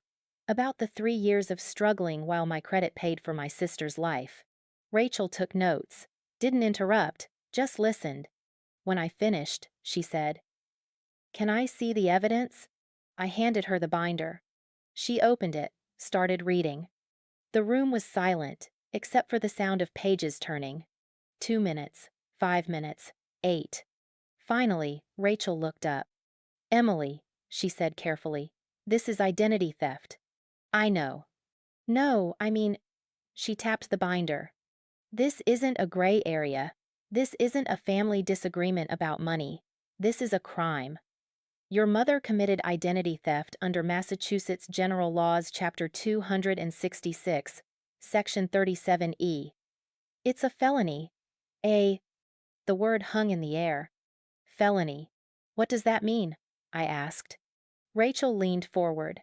It means your mother used your personal identifying information, your social security number, date of birth, legal name, without your knowledge or consent to obtain credit.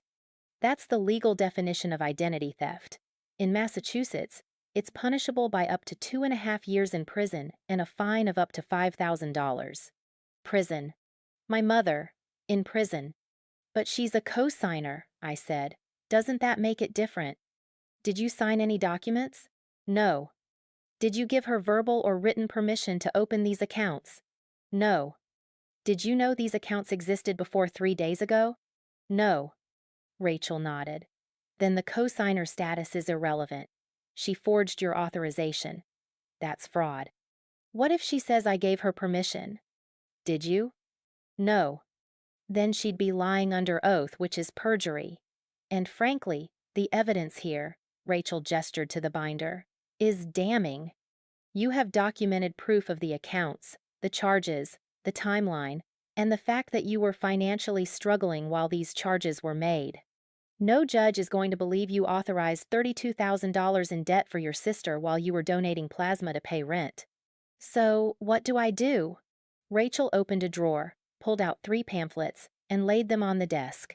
You have 3 options, she said. Option 1, criminal charges. Rachel pointed to the first pamphlet.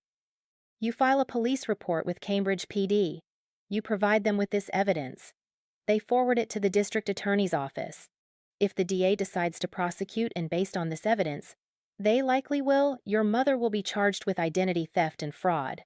Both felonies. If convicted, she faces prison time, probation, fines, and a permanent criminal record. She paused. The upside is that this is free. You don't pay anything. The state prosecutes on your behalf. The downside is that you have less control. The DA decides whether to offer a plea deal, whether to go to trial, what sentence to recommend. And she'd go to jail? Possibly. It depends on her criminal history, the judge, whether she takes a plea deal. First-time offenders sometimes get probation instead of prison. But she would have a felony conviction. I tried to picture it. My mother. In an orange jumpsuit. In a cell. I couldn't. Option 2. Civil lawsuit. Rachel pointed to the second pamphlet. You sue your mother in civil court for the $32,000 plus damages, emotional distress, credit repair costs, legal fees. If you win, the court orders her to pay you back. You can garnish her wages or place liens on her property if she doesn't pay. How much does that cost? Filing fees are around $200. If you hire a lawyer, it's $1,000 to $3,000 up front, depending on the attorney. The case could take 3 to 6 months. What's the downside? Civil court doesn't result in criminal charges. Your mother wouldn't go to jail. She'd just owe you money. And if she doesn't have assets or income, you might win the case but never collect the money. I thought about my parents' house, the refinanced mortgage, Dad's forced early retirement, Mom's part-time bookkeeping job. They didn't have $32,000 sitting around. Option 3, credit dispute and family mediation. Rachel pointed to the third pamphlet, but her tone suggested she wasn't enthusiastic about it. You dispute the charges with the credit bureaus, get the debt removed from your credit report, and attend family therapy to resolve the issue privately. No police, no lawsuits, no public consequences. Would that work? Rachel hesitated. It would clear your credit, but it doesn't address the crime. Your mother wouldn't face any legal consequences. And based on what you've told me about your family dynamics, I don't think mediation would be effective. You can't mediate with someone who doesn't think they did anything wrong. She was right. My mother would never admit fault. She'd blame me for being ungrateful, dramatic, selfish. She'd make it about Jessica's needs and my selfishness. Mediation required accountability. My mother didn't do accountability. What would you do? I asked. Rachel removed her glasses, rubbed her eyes. Off the record? She asked. Off the record. I'd file criminal charges. My stomach dropped. Why? Because this isn't just about the money, Emily. It's about the pattern. Your mother stole from you for 3 years. She watched you struggle. She gave your sister $120,000 on your graduation day while you were drowning in debt she created. That level of calculated cruelty doesn't stop with mediation. It doesn't stop with a lawsuit. It stops when there are real consequences. She put her glasses back on. But that's my opinion. This is your decision. You're the one who has to live with it. You're the one who has to face your family, deal with the fallout, carry the weight of whatever choice you make. What if I do nothing? I asked. What if I just dispute the credit and walk away? Then you'll spend the rest of your life wondering what would have happened if you'd stood up for yourself. I sat there for a long time. Rachel didn't rush me, just waited. Finally, I said, if I file criminal charges, what's the process? You go to Cambridge Police Department. You file a police report. You bring this evidence. They'll take your statement, assign a case number, and forward everything to the DA's office.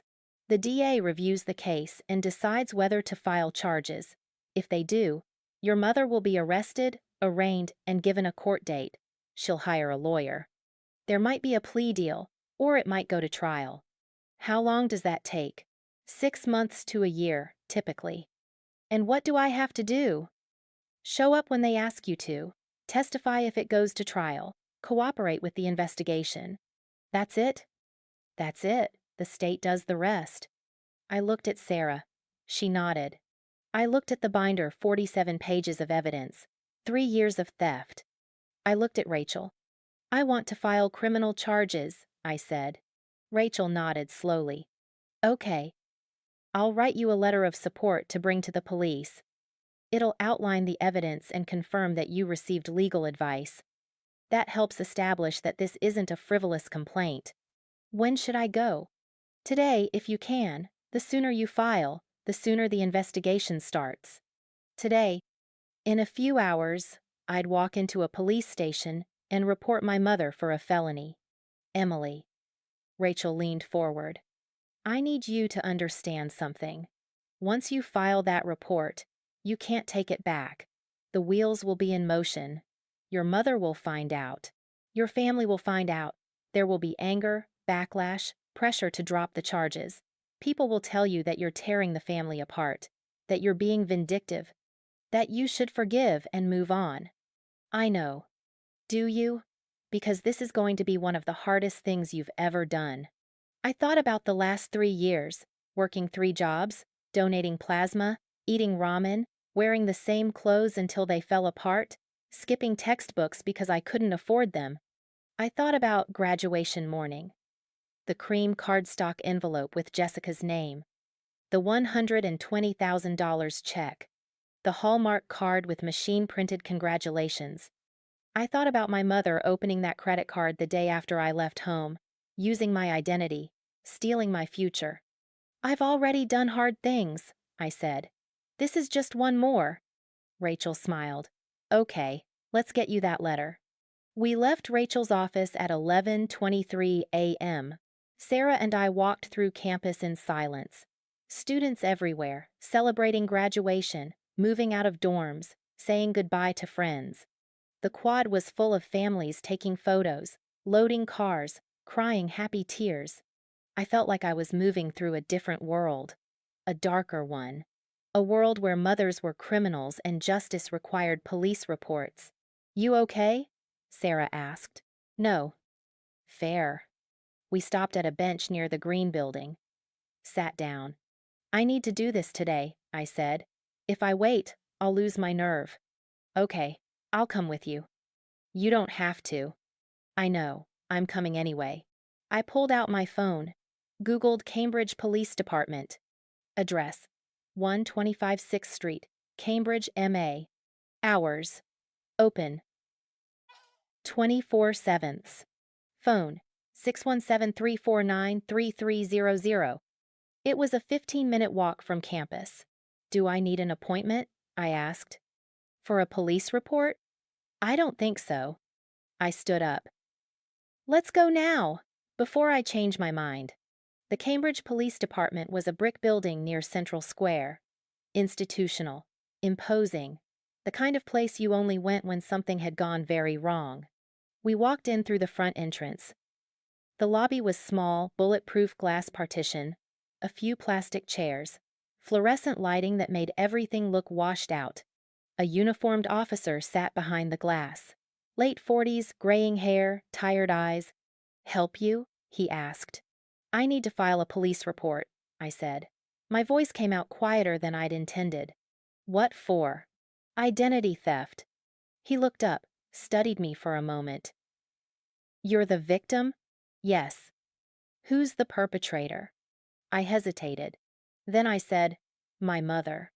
The officer's expression didn't change, but something shifted in his eyes. Recognition, maybe. Or pity. Have a seat, he said. Officer Martinez will be out in a minute. Officer Martinez was younger, early 30s, kind face, wedding ring. Emily Chen? He asked, holding a clipboard. That's me. Come on back. We followed him through a security door into a small interview room. Gray walls, metal table, 3 chairs, no windows. Sarah sat in one chair. I sat in the other. Martinez sat across from us. Okay, he said, clicking his pen. Let's start with the basics. Full name, date of birth, current address. I gave him the information. He wrote it down. And you're reporting identity theft?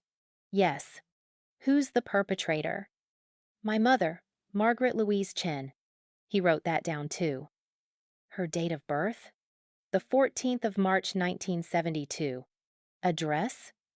I gave him my childhood home address in Springfield. And what did she do? I opened the binder, set it on the table between us. She opened 2 accounts in my name without my permission. A Capital One credit card in October 2021 and a Wells Fargo personal loan in May 2022. She used my social security number, date of birth, and personal information. I didn't know these accounts existed until 3 days ago. The total debt is $32,000. Martinez flipped through the binder, studied the credit reports, the bank statements, the transaction histories. You never signed anything? He asked. No. Never gave her permission? No. Did you benefit from any of these charges? No. All of them went to my sister or my sister's business. Martinez kept reading. Finally, he looked up. This is pretty clear-cut. How'd you find out? I told him the story. Graduation morning. The $120,000 check. The viral Facebook post.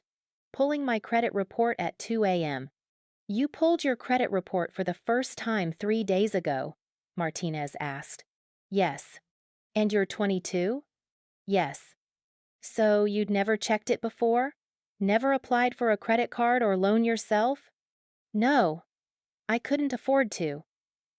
I was working 3 jobs to pay for school. Martinez nodded slowly. And during those 3 years, while your mother was charging $32,000 to your credit, you were financially struggling? Yes. Can you prove that? I pulled out my phone, opened my banking app, showed him my account history from 2021 to 2024.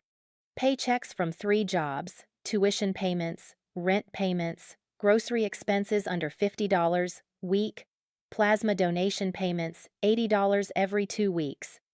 Jesus, Martinez said quietly. I didn't know, I said. I didn't know she was stealing from me while I was donating plasma to make rent.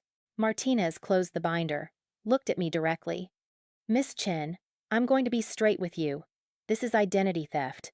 Under Massachusetts law, that's a felony. If we pursue this, your mother will be arrested. She'll be charged. There will be a court case. This will likely become public. Your family will be affected. I know. Do you want to proceed? I thought about Rachel's warning. Once you file that report, you can't take it back. I thought about my mother's face on graduation morning, the pride in her eyes when she handed Jessica that check, the indifference when she gestured to my card. I thought about 3 years of stolen credit, stolen money, stolen peace of mind. Yes, I said. I want to proceed. Okay. Martinez pulled out a formal report template. Let's get your full statement. The report took 2 hours. Martinez asked me everything.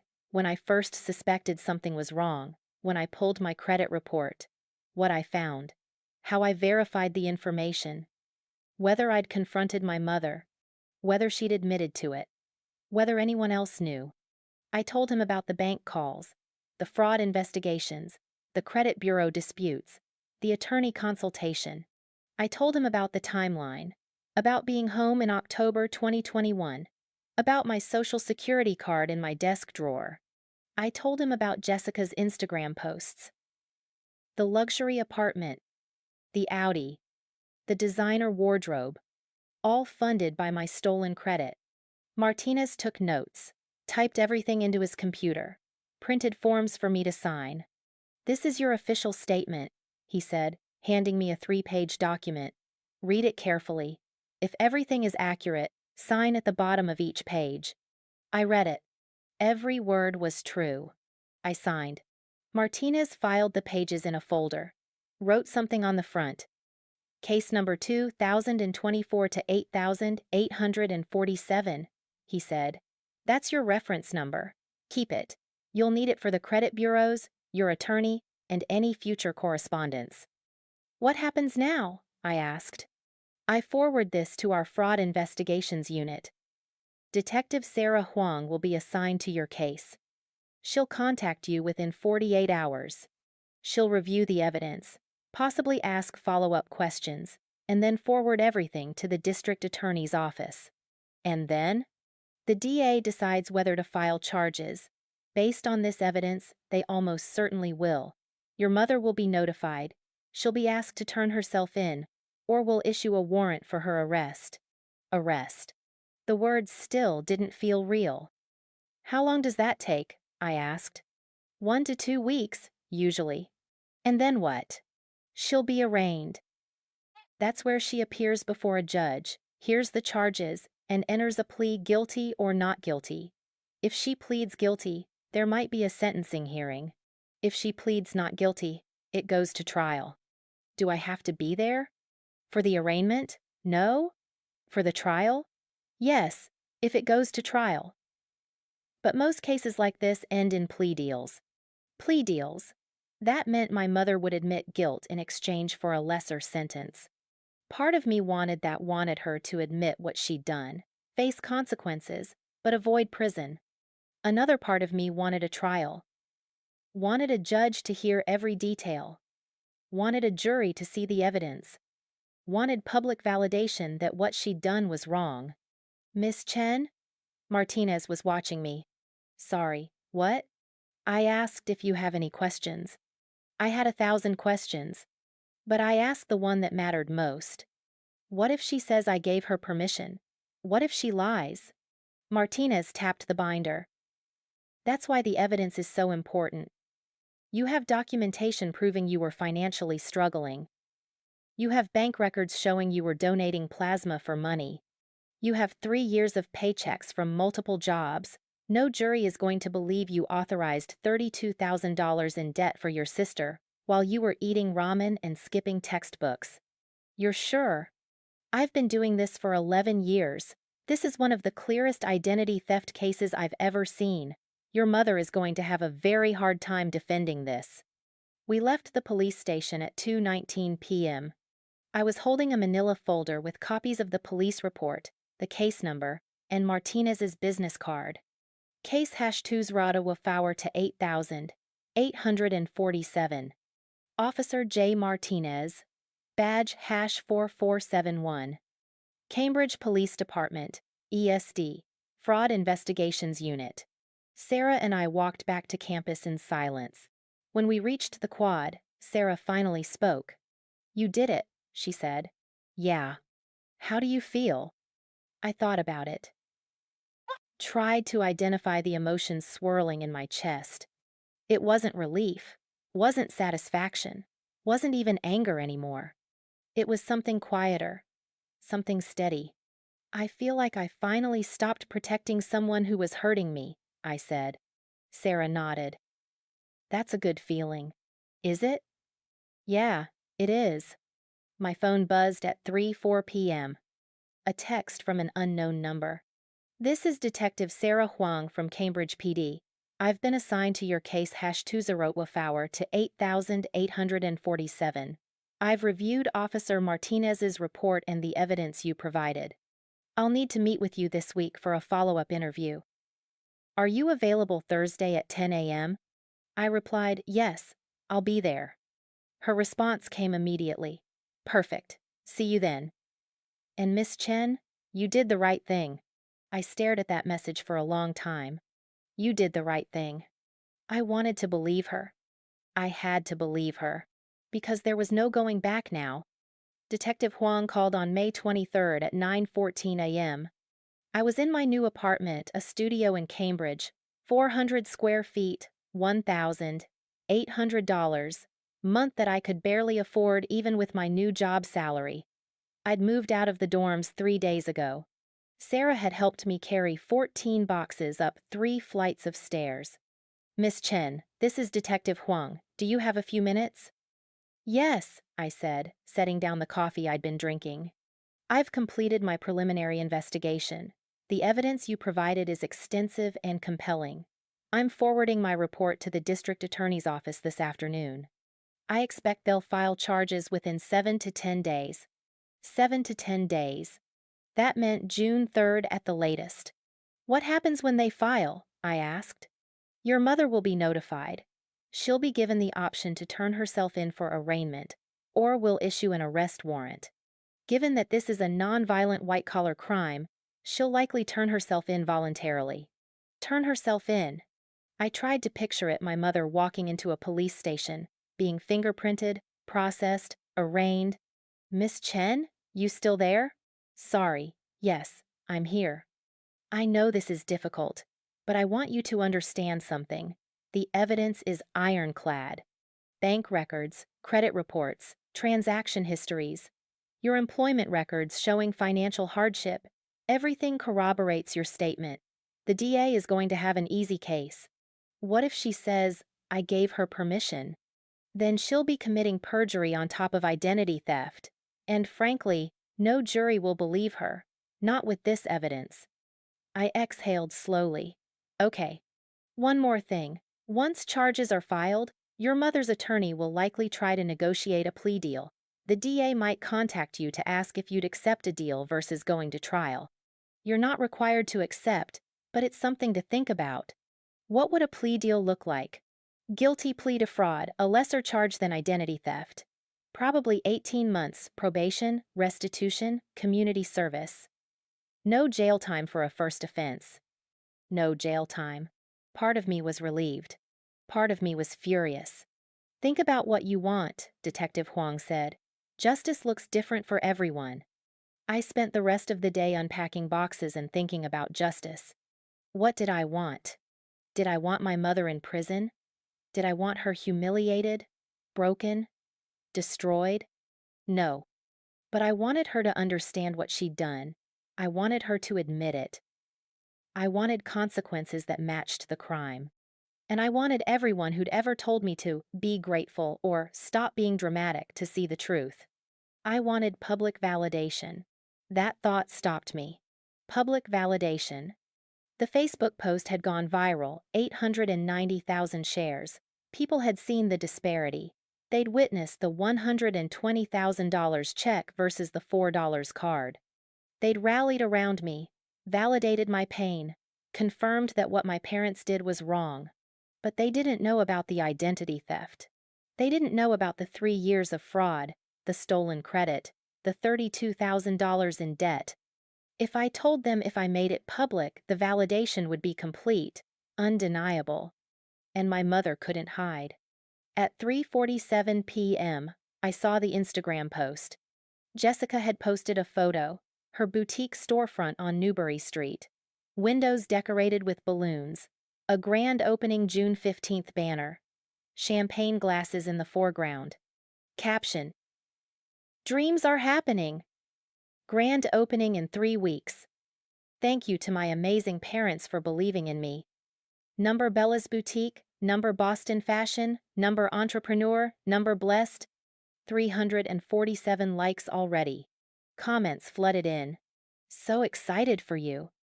Your parents are the best. Can't wait to shop there. I stared at that post for 10 full minutes. Thank you to my amazing parents for believing in me. My parents. Who'd funded her business with my stolen credit? Who'd given her $120,000 on my graduation day? Who were about to be charged with felony fraud? And Jessica had no idea. Or did she? I scrolled through the transaction history in my mind. Jessica's rent, Jessica's car, Jessica's furniture, all charged to accounts in my name. Had she known where the money was coming from?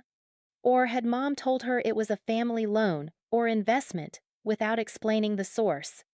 I wanted to believe Jessica was innocent, that she'd been lied to, manipulated, kept in the dark. But a small, bitter part of me wondered, did you ever ask? Did you ever question why Mom could suddenly afford to give you thousands of dollars while I was donating plasma? An idea formed. Dangerous, dramatic, potentially catastrophic, but effective. Jessica's grand opening was June 15th, 3 weeks away, a public event. She'd invited 100+ guests, according to another Instagram story. Family, friends, investors, local press. Mom and Dad would be there. So would witnesses. Lots of witnesses. What if I showed up? What if I walked in with my evidence binder, with my police report, with 3 years of proof and told everyone the truth? Not in a private conversation, not in family mediation, but publicly, undeniably. The way they'd humiliated me on graduation day. I called Sarah at 6:30 p.m. I have an idea, I said. It's either brilliant or insane. Those aren't mutually exclusive. What is it? I told her. Silence. Then, that's... Wow. Is it stupid? I don't know. Maybe. But also, I kind of love it. Really? Think about it. They humiliated you on graduation day. They left after 30 minutes to prioritize Jessica. And now Jessica's throwing a party funded by your stolen money, thanking your parents publicly, while they're about to be charged with a felony. There's a poetic justice to exposing them at her event. But what if it backfires? What if people think I'm being vindictive? You have a police report. You have bank statements. You have 47 pages of evidence. That's not vindictive. That's factual. I thought about it. I'd need to time it right, I said. Jessica always gives a speech at her events thanking people, talking about her vision. If I interrupt during that, everyone will hear. Do you have an invitation? No. But it's a boutique opening, public event. I can walk in. What about your parents? What if they try to stop you?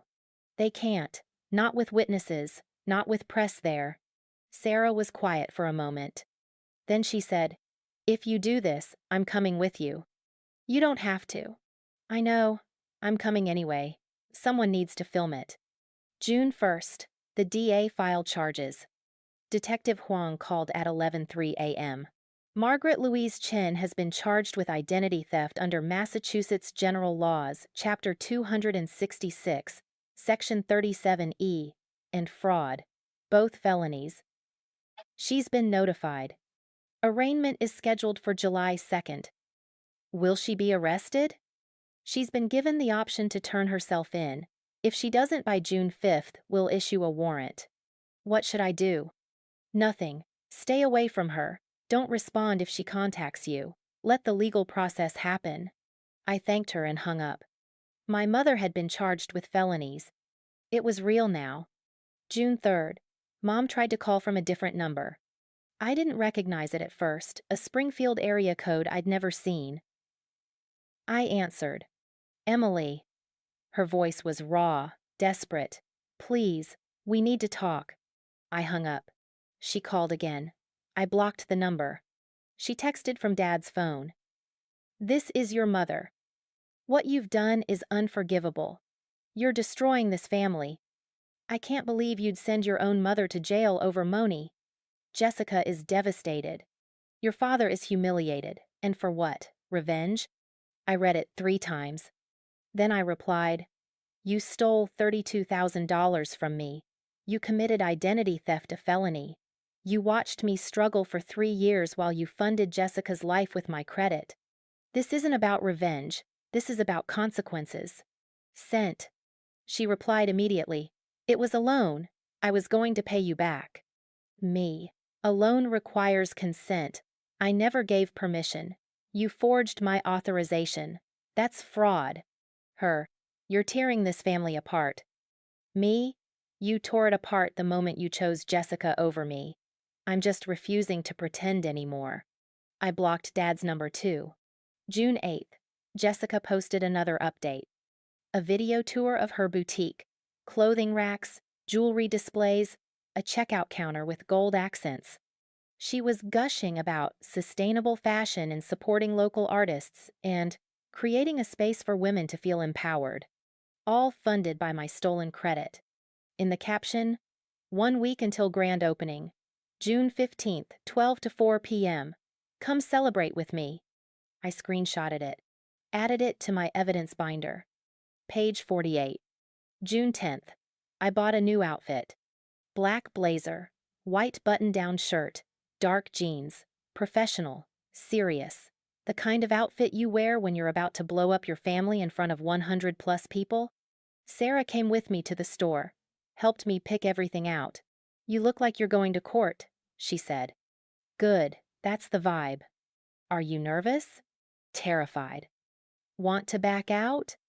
I thought about it, really thought about it. Then I said, No, I'm doing this. June 14th, the night before. I couldn't sleep. I lay in my studio apartment, staring at the ceiling, running through every possible scenario. What if no one believed me? What if Mom denied everything? What if Jessica cried and turned it around? What if people thought I was the villain? But then I thought, what if they don't? What if people saw the evidence and believed me? What if Jessica finally understood what Mom had done? What if the investors pulled out and the boutique failed? What if my parents faced real public consequences? I pulled out my phone, opened the Notes app, started typing. What I'm going to say. I'm sorry to interrupt, Jessica, but I need everyone here to know the truth about how this business was funded. 3 years ago, my mother, Margaret Chen, opened a credit card in my name without my knowledge or consent. That's identity theft. It's a felony in Massachusetts. She stole $32,000 from me, $18,400 on a Capital One card, $13,600 on a Wells Fargo loan. This went on for 3 years, my sophomore, junior, and senior year at MIT.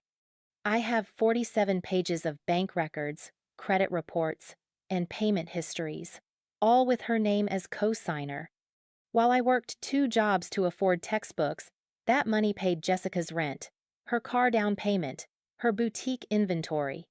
On my MIT graduation day, I received a $4 Hallmark card. Jessica received a $120,000 check. I filed a police report, case number 2024 to 8847. The Cambridge PD Fraud Unit is investigating. I want everyone in this room to know what my parents did to fund this business. I read it over and over until I had it memorized. June 15th, 10:47 a.m. Sarah picked me up in her car. I was wearing the black blazer, white shirt, jeans. My evidence binder was in my bag. My phone was fully charged. You ready? Sarah asked. No. Good answer. Let's go. We drove to Newberry Street in silence. Found parking 2 blocks away. Walked toward the boutique. I could see it from a block away. Balloons, people gathering, champagne glasses already being passed around. My stomach twisted. Sarah grabbed my arm. You can still back out. We can turn around right now. No one would blame you. I looked at her. Would you back out? Hell no. Then I'm not either. We walked toward the boutique. Toward my family. Toward the truth. Phase 1. Arrival. The boutique is stunning.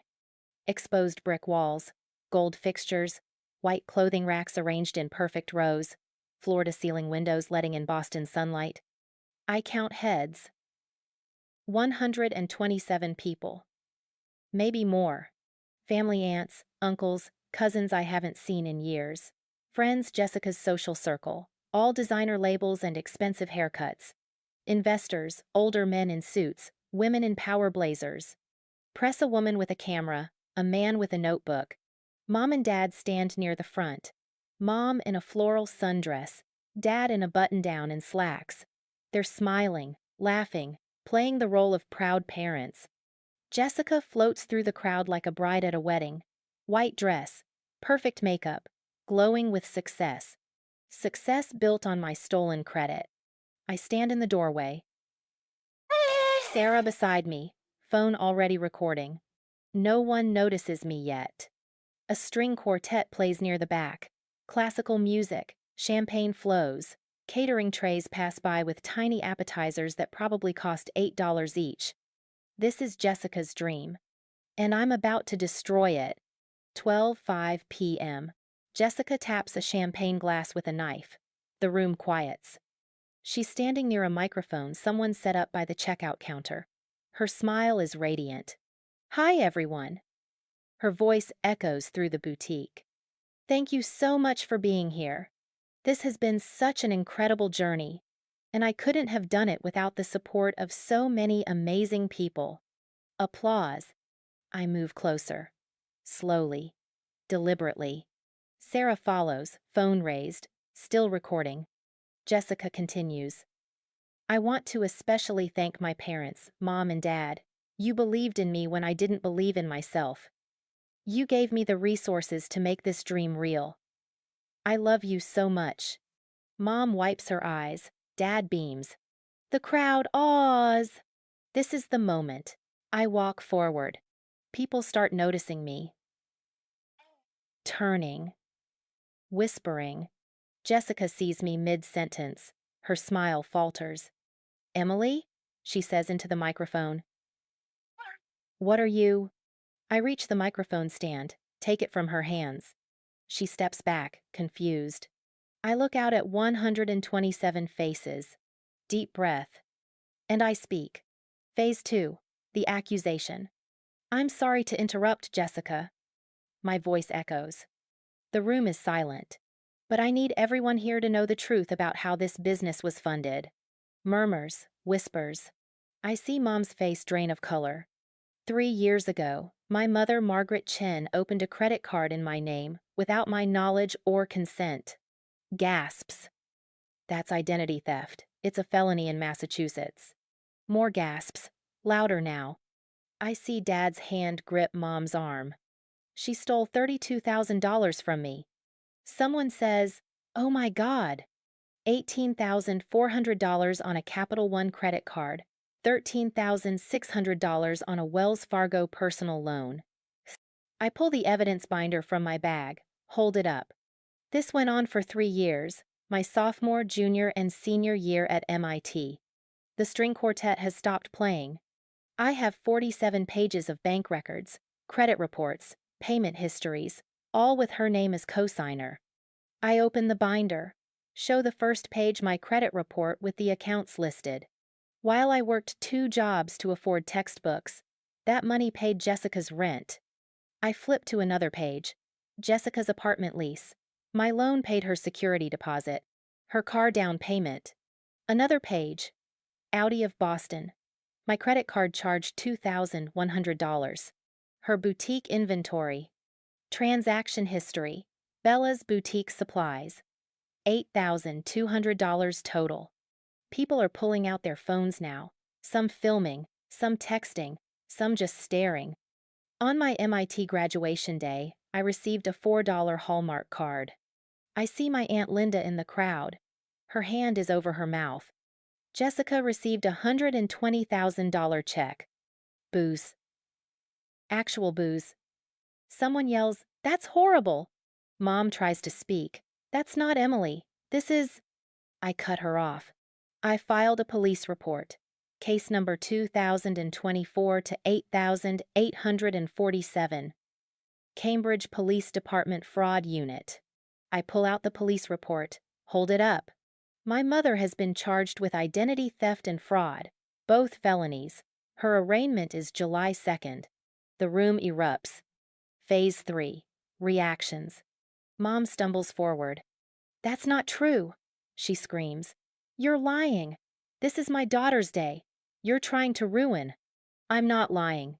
I hold up the police report. Case number. Visible. It's public record. Anyone can verify it. Dad tries to grab Mom's arm. She shakes him off. "It was a loan?" Mom's voice cracks. "I was going to pay you back. You're being dramatic." "A loan requires consent, Mom. I never signed anything. You forged my authorization. That's fraud." An investor mid-50s, gray suit steps forward. Looks at Jessica. "You told me this was family money. You said your parents invested their savings." Jessica's face crumbles. "I thought I didn't know. If this business was funded through identity theft," he turns to Dad. "Tom, is this true?" Dad won't meet his eyes. The investor shakes his head. "I'm pulling my funding. I can't be associated with this." He walks out. 3 other people follow. Jessica is crying now, mascara running down her face. "I didn't know." She sobs. "Emily, I swear I didn't know where the money came from. Mom said she told me it was a family investment. Did you ever ask?" I hear myself say. My voice is cold. Steady. "What? Did you ever ask where she got the money? Did you ever question how Mom could suddenly afford to give you thousands of dollars while I was working 3 jobs?" Jessica stares at me. No answer. "You knew I was struggling." I continue. "You saw me working. You saw me eating ramen. You saw me wearing the same clothes for months. And you never once questioned why you had everything and I had nothing. That's not fair." "You're right, it's not fair." I look around the room. 127 people watching. Phones out. Recording. Filming. Texting. This moment will be everywhere by tonight. You can't steal someone's future and call it love, I say. I look at Mom directly. She's collapsed into a chair, sobbing. Dad standing over her, helpless. I want everyone here to know what my parents did. I set the microphone down. Turn toward the door. Sarah grabs my hand. We walk out together. Behind us, chaos erupts. Shouting, crying, accusations flying. Someone's cousin posts a video. Local blogger live tweets the whole thing. Jessica's boutique dream shatters in real time. Outside, the Boston sun is too bright. I sit on the curb. Sarah sits beside me. My hands are shaking. I did it. I actually did it. "Em?" Sarah's voice is soft. "Yeah? You okay?" I think about it. The last 3 years, the stolen credit, the plasma donations, the ramen dinners, the graduation card, the $120,000 check, the police report. This moment. No, I say. But I will be. My phone buzzes. A text from Aunt Linda. I saw everything. I believe you. Come stay with me tonight, Emily. You're not alone. Another from my cousin Emma. Holy shit. I had no idea. I'm so sorry. I'm on your side. Another from a number I don't recognize. This is the local blogger who was at the event. Can I interview you? Your story needs to be told. I turn my phone off. Stand up. Look back at the boutique. Through the windows, I can see people leaving. Investors, press, friends. Jessica stands alone near the clothing racks, crying. Mom and Dad sit in chairs, heads in hands. The boutique Bella's dream is empty within minutes. Let's go, I say to Sarah. We walk away. Behind us, the grand opening dies. And I don't look back. The video hit 1 million views in 6 hours. I didn't watch it, couldn't. But Sarah told me what was happening, the shares, the comments, the news outlets picking it up. MIT graduate exposes mother's identity theft at sister's business launch, ran as a headline on 3 local Boston news sites by 8 p.m. that night. My phone wouldn't stop buzzing. Text messages from relatives I hadn't spoken to in years, Facebook friend requests from strangers, Instagram DMs asking for interviews. I turned it all off and went to Aunt Linda's house in Brookline. She opened the door before I could knock, pulled me into a hug that lasted a full minute, and said, "You're safe here. Stay as long as you need." That night, I slept in her guest room, the first real sleep I'd had in a week. No nightmares, no panic attacks, just exhaustion finally catching up. June 16th brought more chaos. Detective Huang called at 9:47 a.m. Miss Chen, your public statement yesterday has generated significant attention. The DA's office wants to meet with you. They're moving up the timeline. Mom tried calling from 4 different numbers, all blocked. Jessica sent one text. I'm so sorry. I didn't know. Please believe me. I didn't respond. By June 17th, the video had 3.2 million views. A local news station requested an interview I declined. Rachel Winters, my attorney, called. Emily, this helps your case immensely. Public pressure means the DA will take this seriously. Your mother won't be able to hide. That afternoon, I received an email from Jessica's investor. Thank you for telling the truth. I've withdrawn all funding and filed a complaint with the Better Business Bureau. Jessica's boutique, Bella's Dream, was dead before it ever opened. The legal process. June 19th. I met with the district attorney. Her name was Patricia Delgado, mid-40s, sharp suit, sharper eyes.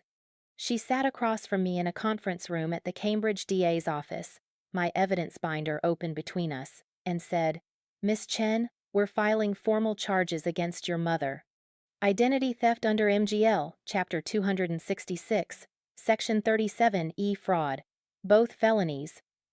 What does that mean? I asked, even though I already knew. I needed to hear it said out loud. It means your mother will be arraigned on July 2nd. She'll appear before a judge, hear the charges, and enter a plea. If she pleads guilty, we'll move to sentencing. If she pleads not guilty, we'll proceed to trial. Do you think she'll plead guilty? DA Delgado tapped the binder.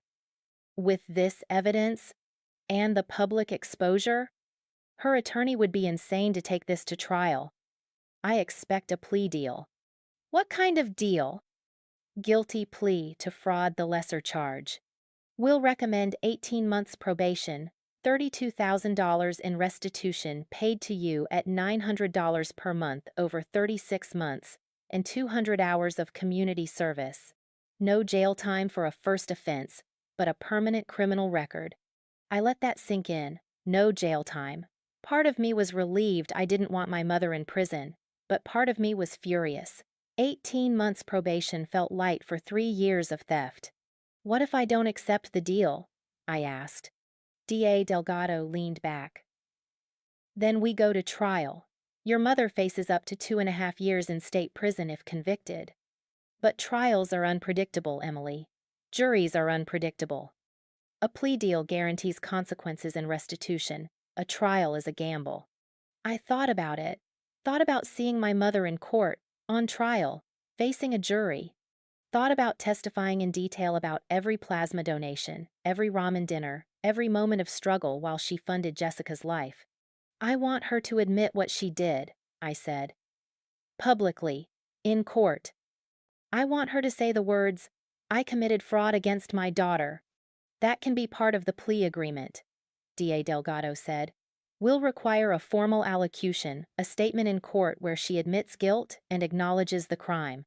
Then I'll accept the deal, as long as she admits it. Deal. DA Delgado closed the binder. I'll contact her attorney today. July 2nd, arraignment day. I didn't attend. Rachel Winters advised against it. You don't need to see her yet. Let the system work. But Detective Huang sent me updates throughout the day. 11:03 a.m. Your mother has arrived at courthouse with her attorney. 11:47 a.m. Arraignment beginning. Judge reading charges. 12:15 p.m. She's entering a guilty plea. Plea agreement accepted. 12:33 p.m. Sentencing hearing scheduled for August 10th. She's been released on her own recognizance pending sentencing. It was done. My mother had admitted guilt. In a court of law, in front of a judge, she'd said the words, "I committed fraud against my daughter." August 10th, sentencing. This time, I attended. Rachel came with me. So did Sarah. So did Aunt Linda. We sat in the gallery of Cambridge District Court, third row, while my mother stood before Judge Ellen Morrison. Mom looked smaller than I remembered, older. Her hair was graying at the roots. She wore a navy pantsuit that hung loose on her frame. She'd lost weight. Dad sat in the front row behind her. His face was blank, emotionless.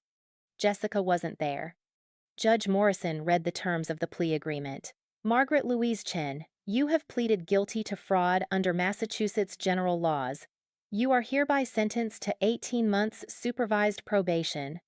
You will pay restitution of $32,000 to the victim, Emily Chen, at $900 per month for 36 months. You will complete 200 hours of community service. You will attend mandatory financial counseling. Do you understand these terms? Yes, Your Honor, Mom said. Her voice was barely audible. Do you have anything to say to the victim? Mom turned, looked at me for the first time in 2 months. Our eyes met. I waited. Waited for an apology. Waited for remorse. Waited for her to say she was sorry, that she understood what she'd done, that she wished she could take it back. Instead, she said, I did what I thought was best for my family. That was it. No apology, no acknowledgement of my pain, just justification. Judge Morrison's expression hardened.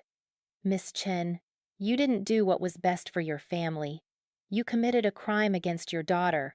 You stole her identity, destroyed her credit, and funded your other daughter's lifestyle while this young woman worked herself to exhaustion. That is not love. That is abuse. Mom's face crumbled, but she didn't respond. This court is adjourned, Judge Morrison said. And it was over.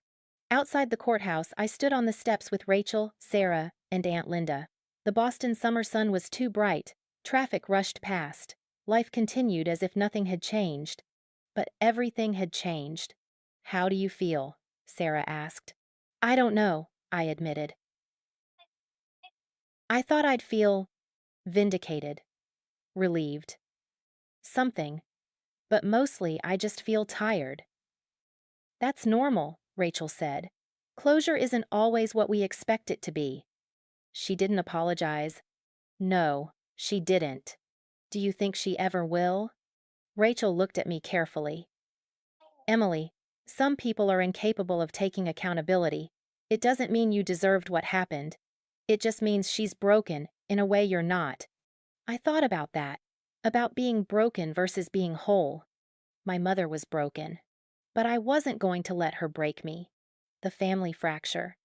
The family split happened fast. Within a week of the sentencing, the lines were drawn. On my side, Aunt Linda, Dad's sister. She'd suspected favoritism for years, she told me over coffee one afternoon. I just didn't know it was criminal. I'm so sorry I didn't say something sooner. Cousin Emma, Linda's daughter. We became close in the weeks after the boutique confrontation. She told me, I always thought your parents were hard on you. Now I know why.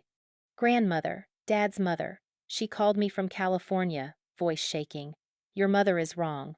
What she did is unforgivable. You have my full support, Emily. Against me. Uncle Mike, Mom's brother.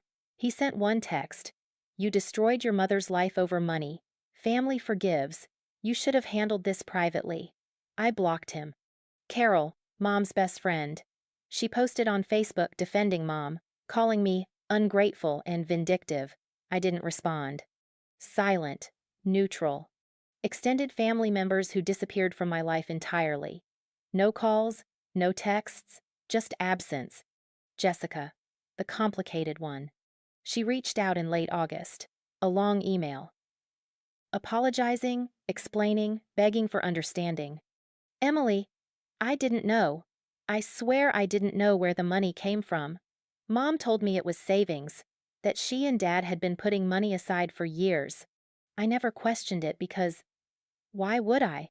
She's my mother. I trusted her. I know that's not an excuse. I know I should have questioned why she could suddenly afford to give me so much while you were struggling. I see that now. I was selfish. I was blind. The boutique is gone. The investor pulled out. I had to shut everything down. I'm working retail now at Nordstrom, trying to pay back what I can. I don't expect you to forgive me. But I want you to know I'm sorry. For not seeing. For not asking. For benefiting from something that hurt you so badly. I love you. I hope someday we can talk. Jess. I read it 3 times. Then I wrote back, Jessica, I believe you didn't know about the identity theft. But you knew I was struggling. You saw me working multiple jobs. You knew I had student loans. And you never once asked why you had everything and I had nothing. That's not criminal, but it's not innocent either. I forgive you for not knowing where the money came from. I don't forgive you for never questioning it. Maybe someday we can rebuild something, but not now. I need space. M. We didn't speak again for 8 months. Dad's choice. He chose Mom. Of course he did. 3 weeks after sentencing, he sent a letter. Not an email. Not a text. A handwritten letter delivered to Aunt Linda's house. Emily, I know you won't take my calls. I understand why. But I need you to know that I'm sorry, not for supporting your mother, but for not seeing how much you were hurting. Your mother made a terrible mistake. She knows that now. She's attending counseling. She's making restitution payments. She's trying to make things right. But she's still my wife. I can't abandon her. I won't. I hope someday you can forgive us both. Until then, I respect your need for space. I love you. I'm proud of you. I always will be. Dad. I didn't respond. Loving someone and being proud of them means nothing when you stand by while they're abused. Dad chose his wife over his daughter. And I chose myself. The consequences for Mom and Dad. The criminal record followed Mom everywhere. She couldn't get a job beyond part-time work at the library, making $16 an hour. Her book club disbanded members uncomfortable being associated with a convicted felon. Church friends distanced themselves. Neighbors whispered. Dad was forced into early retirement. His firm didn't fire him, they couldn't, legally, but the pressure became unbearable. How can we trust your financial advice when your wife committed fraud? One partner reportedly said. He retired at 54, pension reduced, reputation tarnished. They tried to refinance their house to access equity, denied. Mom's criminal record flagged the application. Restitution payments started in September. $900 per month, directly deposited into my account. I put every cent into savings. By the end of the year, I'd received $3,600. Only $28,400 to go. Their marriage, I heard through Aunt Linda, was strained. Mom blamed Dad for not stopping Emily. Dad resented Mom for destroying the family. They stayed together, but barely.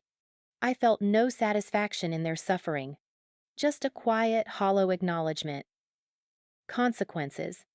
18 months later, December 2025. I'm 24 years old now. Living in my Cambridge studio apartment that no longer feels too expensive because I got promoted. Senior software engineer at the Boston tech startup. Salary: $115,000 per year. Benefits: stock options. A 401 I actually contribute to. Financial stability feels like oxygen after drowning for years. The restitution. As of today, I've received $16,200 from Mom, 18 months of $900 payments. Every deposit hits my account on the first of the month like clockwork. I don't spend it. It sits in a high-yield savings account, earning 4.5% interest. In another 18 months, I'll have all $32,000 back, plus interest, plus my salary, plus the savings I've been building. I paid off my remaining student loans last month, $11,000 paid in full. The day I clicked Submit Final Payment, I cried. Not sad tears, relief tears. My credit score is 720, up from 580.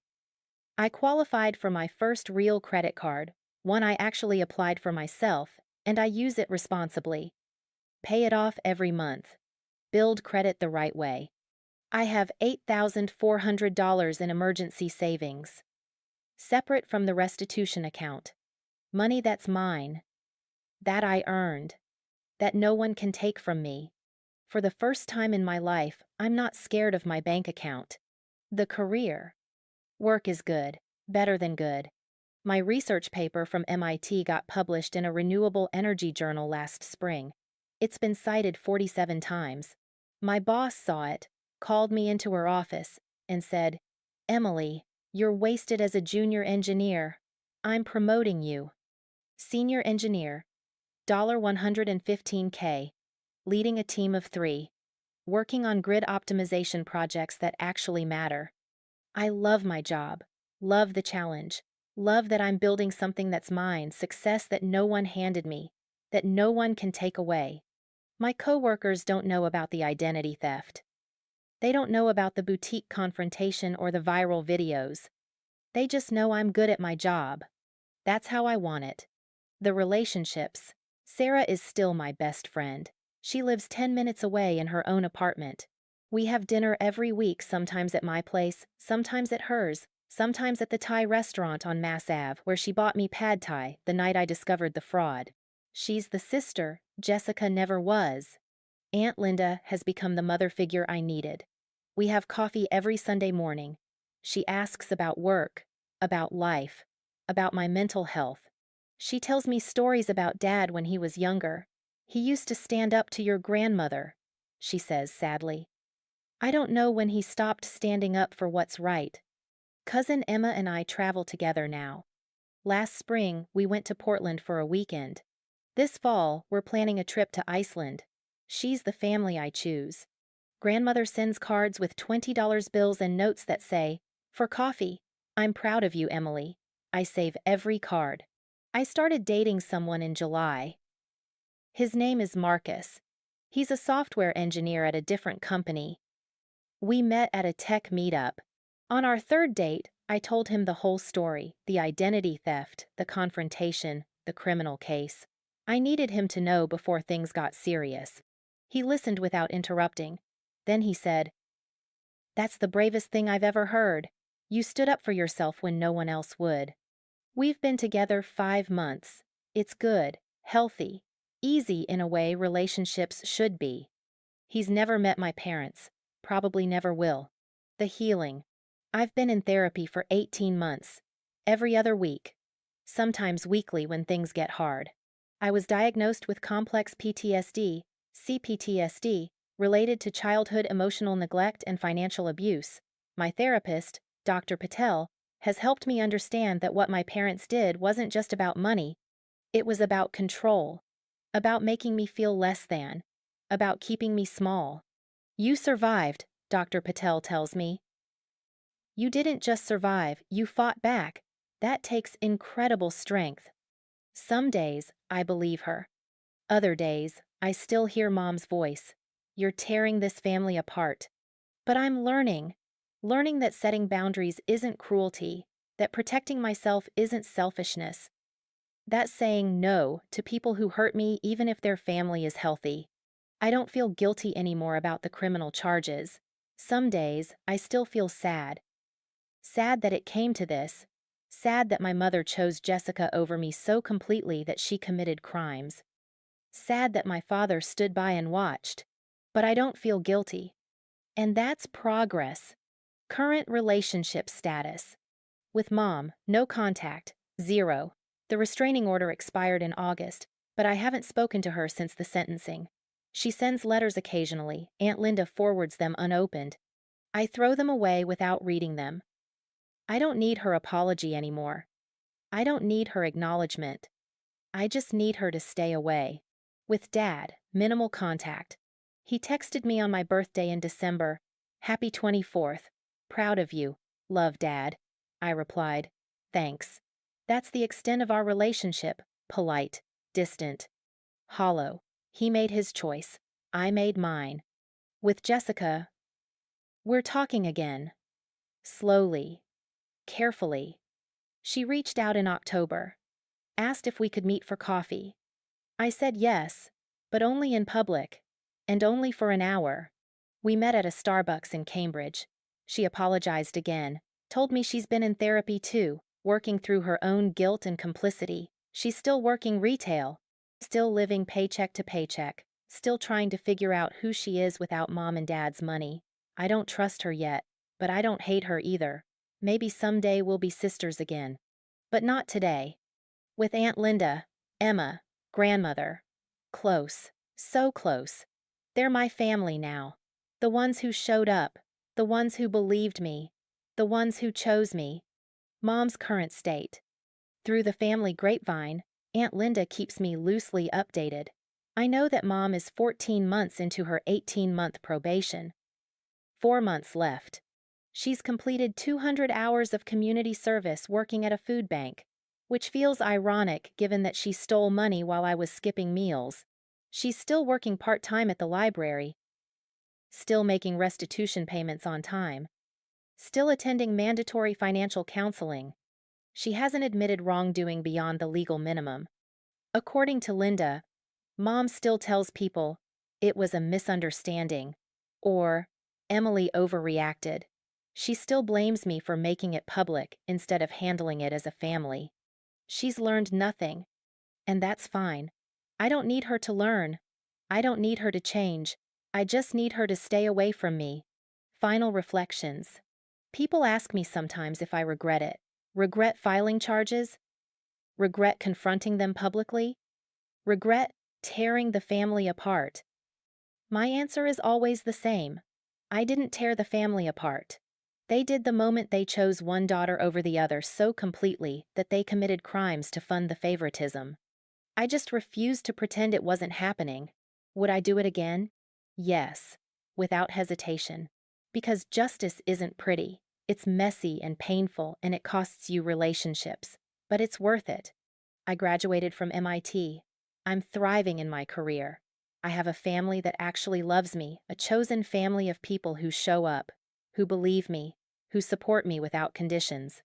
I did all of this without my parents' help, without their approval, without their money, and that's the ultimate success. Lessons learned. If I could go back and tell my 18-year-old self anything, it would be this. Family isn't who shares your blood. It's who shows up when you need them. Theft is theft, even when it's your mother. Abuse is abuse, even when it's normalized. You can't steal someone's future and expect forgiveness just because you gave birth to them. No, contact isn't giving up. It's choosing yourself. And you are enough. You always were. To anyone reading this who sees themselves in my story, if your parents favor one sibling over another, that's not normal. That's abuse. If they're using your credit, your social security number, your identity without permission, that's not a family loan. That's identity theft. It's a crime. If they tell you to be grateful or stop being dramatic when you speak up, that's gaslighting. You don't owe anyone access to you, not even your parents, especially not your parents if they've abused you. Check your credit report, annualcreditreport.com. It's free once a year from all three bureaus. If you find accounts you didn't open, that's fraud. Report it. You deserve justice. Not just closure, justice. And if people tell you that reporting your parents makes you a bad daughter, remember, stealing from your child makes you a bad parent. Where I am now, it's December 15th, 2025. Exactly 5 years since I got my MIT acceptance letter. 3.5 years since I filed that police report.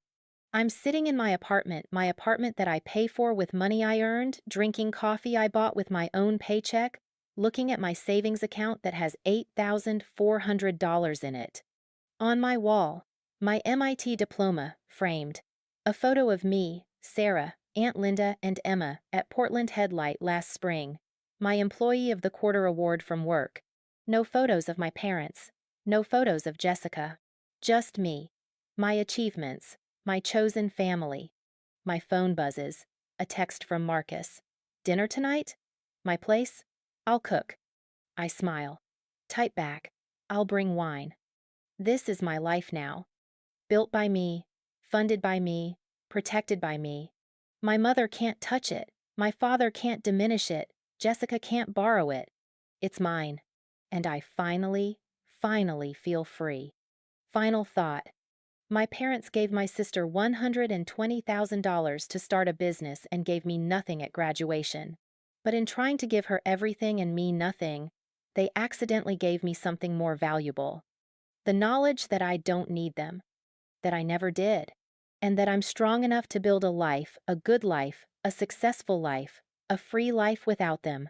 My achievement was never theirs to take, and my future is mine to build. I am Emily Chen. I am 24 years old.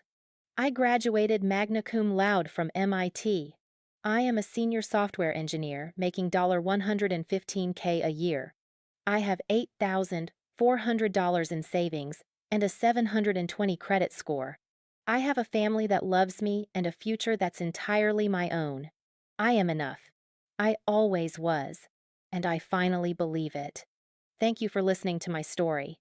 If you've experienced financial abuse, identity theft, or family favoritism, please know you're not alone. Your pain is valid. Your anger is justified. And seeking justice even against family doesn't make you the villain. Resources are available. The Identity Theft Resource Center, idtheftcenter.org, provides free support for victims. The National Domestic Violence Hotline, the hotline.org, recognizes financial abuse as domestic violence and offers counseling. Check your credit, protect your identity, set boundaries, choose yourself. You deserve better than people who hurt you, even if those people are family. This is Achiever Betrayed, reminding you that your achievements belong to you. Your future is yours to build, and no one has the right to steal either one. Stay strong, stay safe, and remember, you are enough.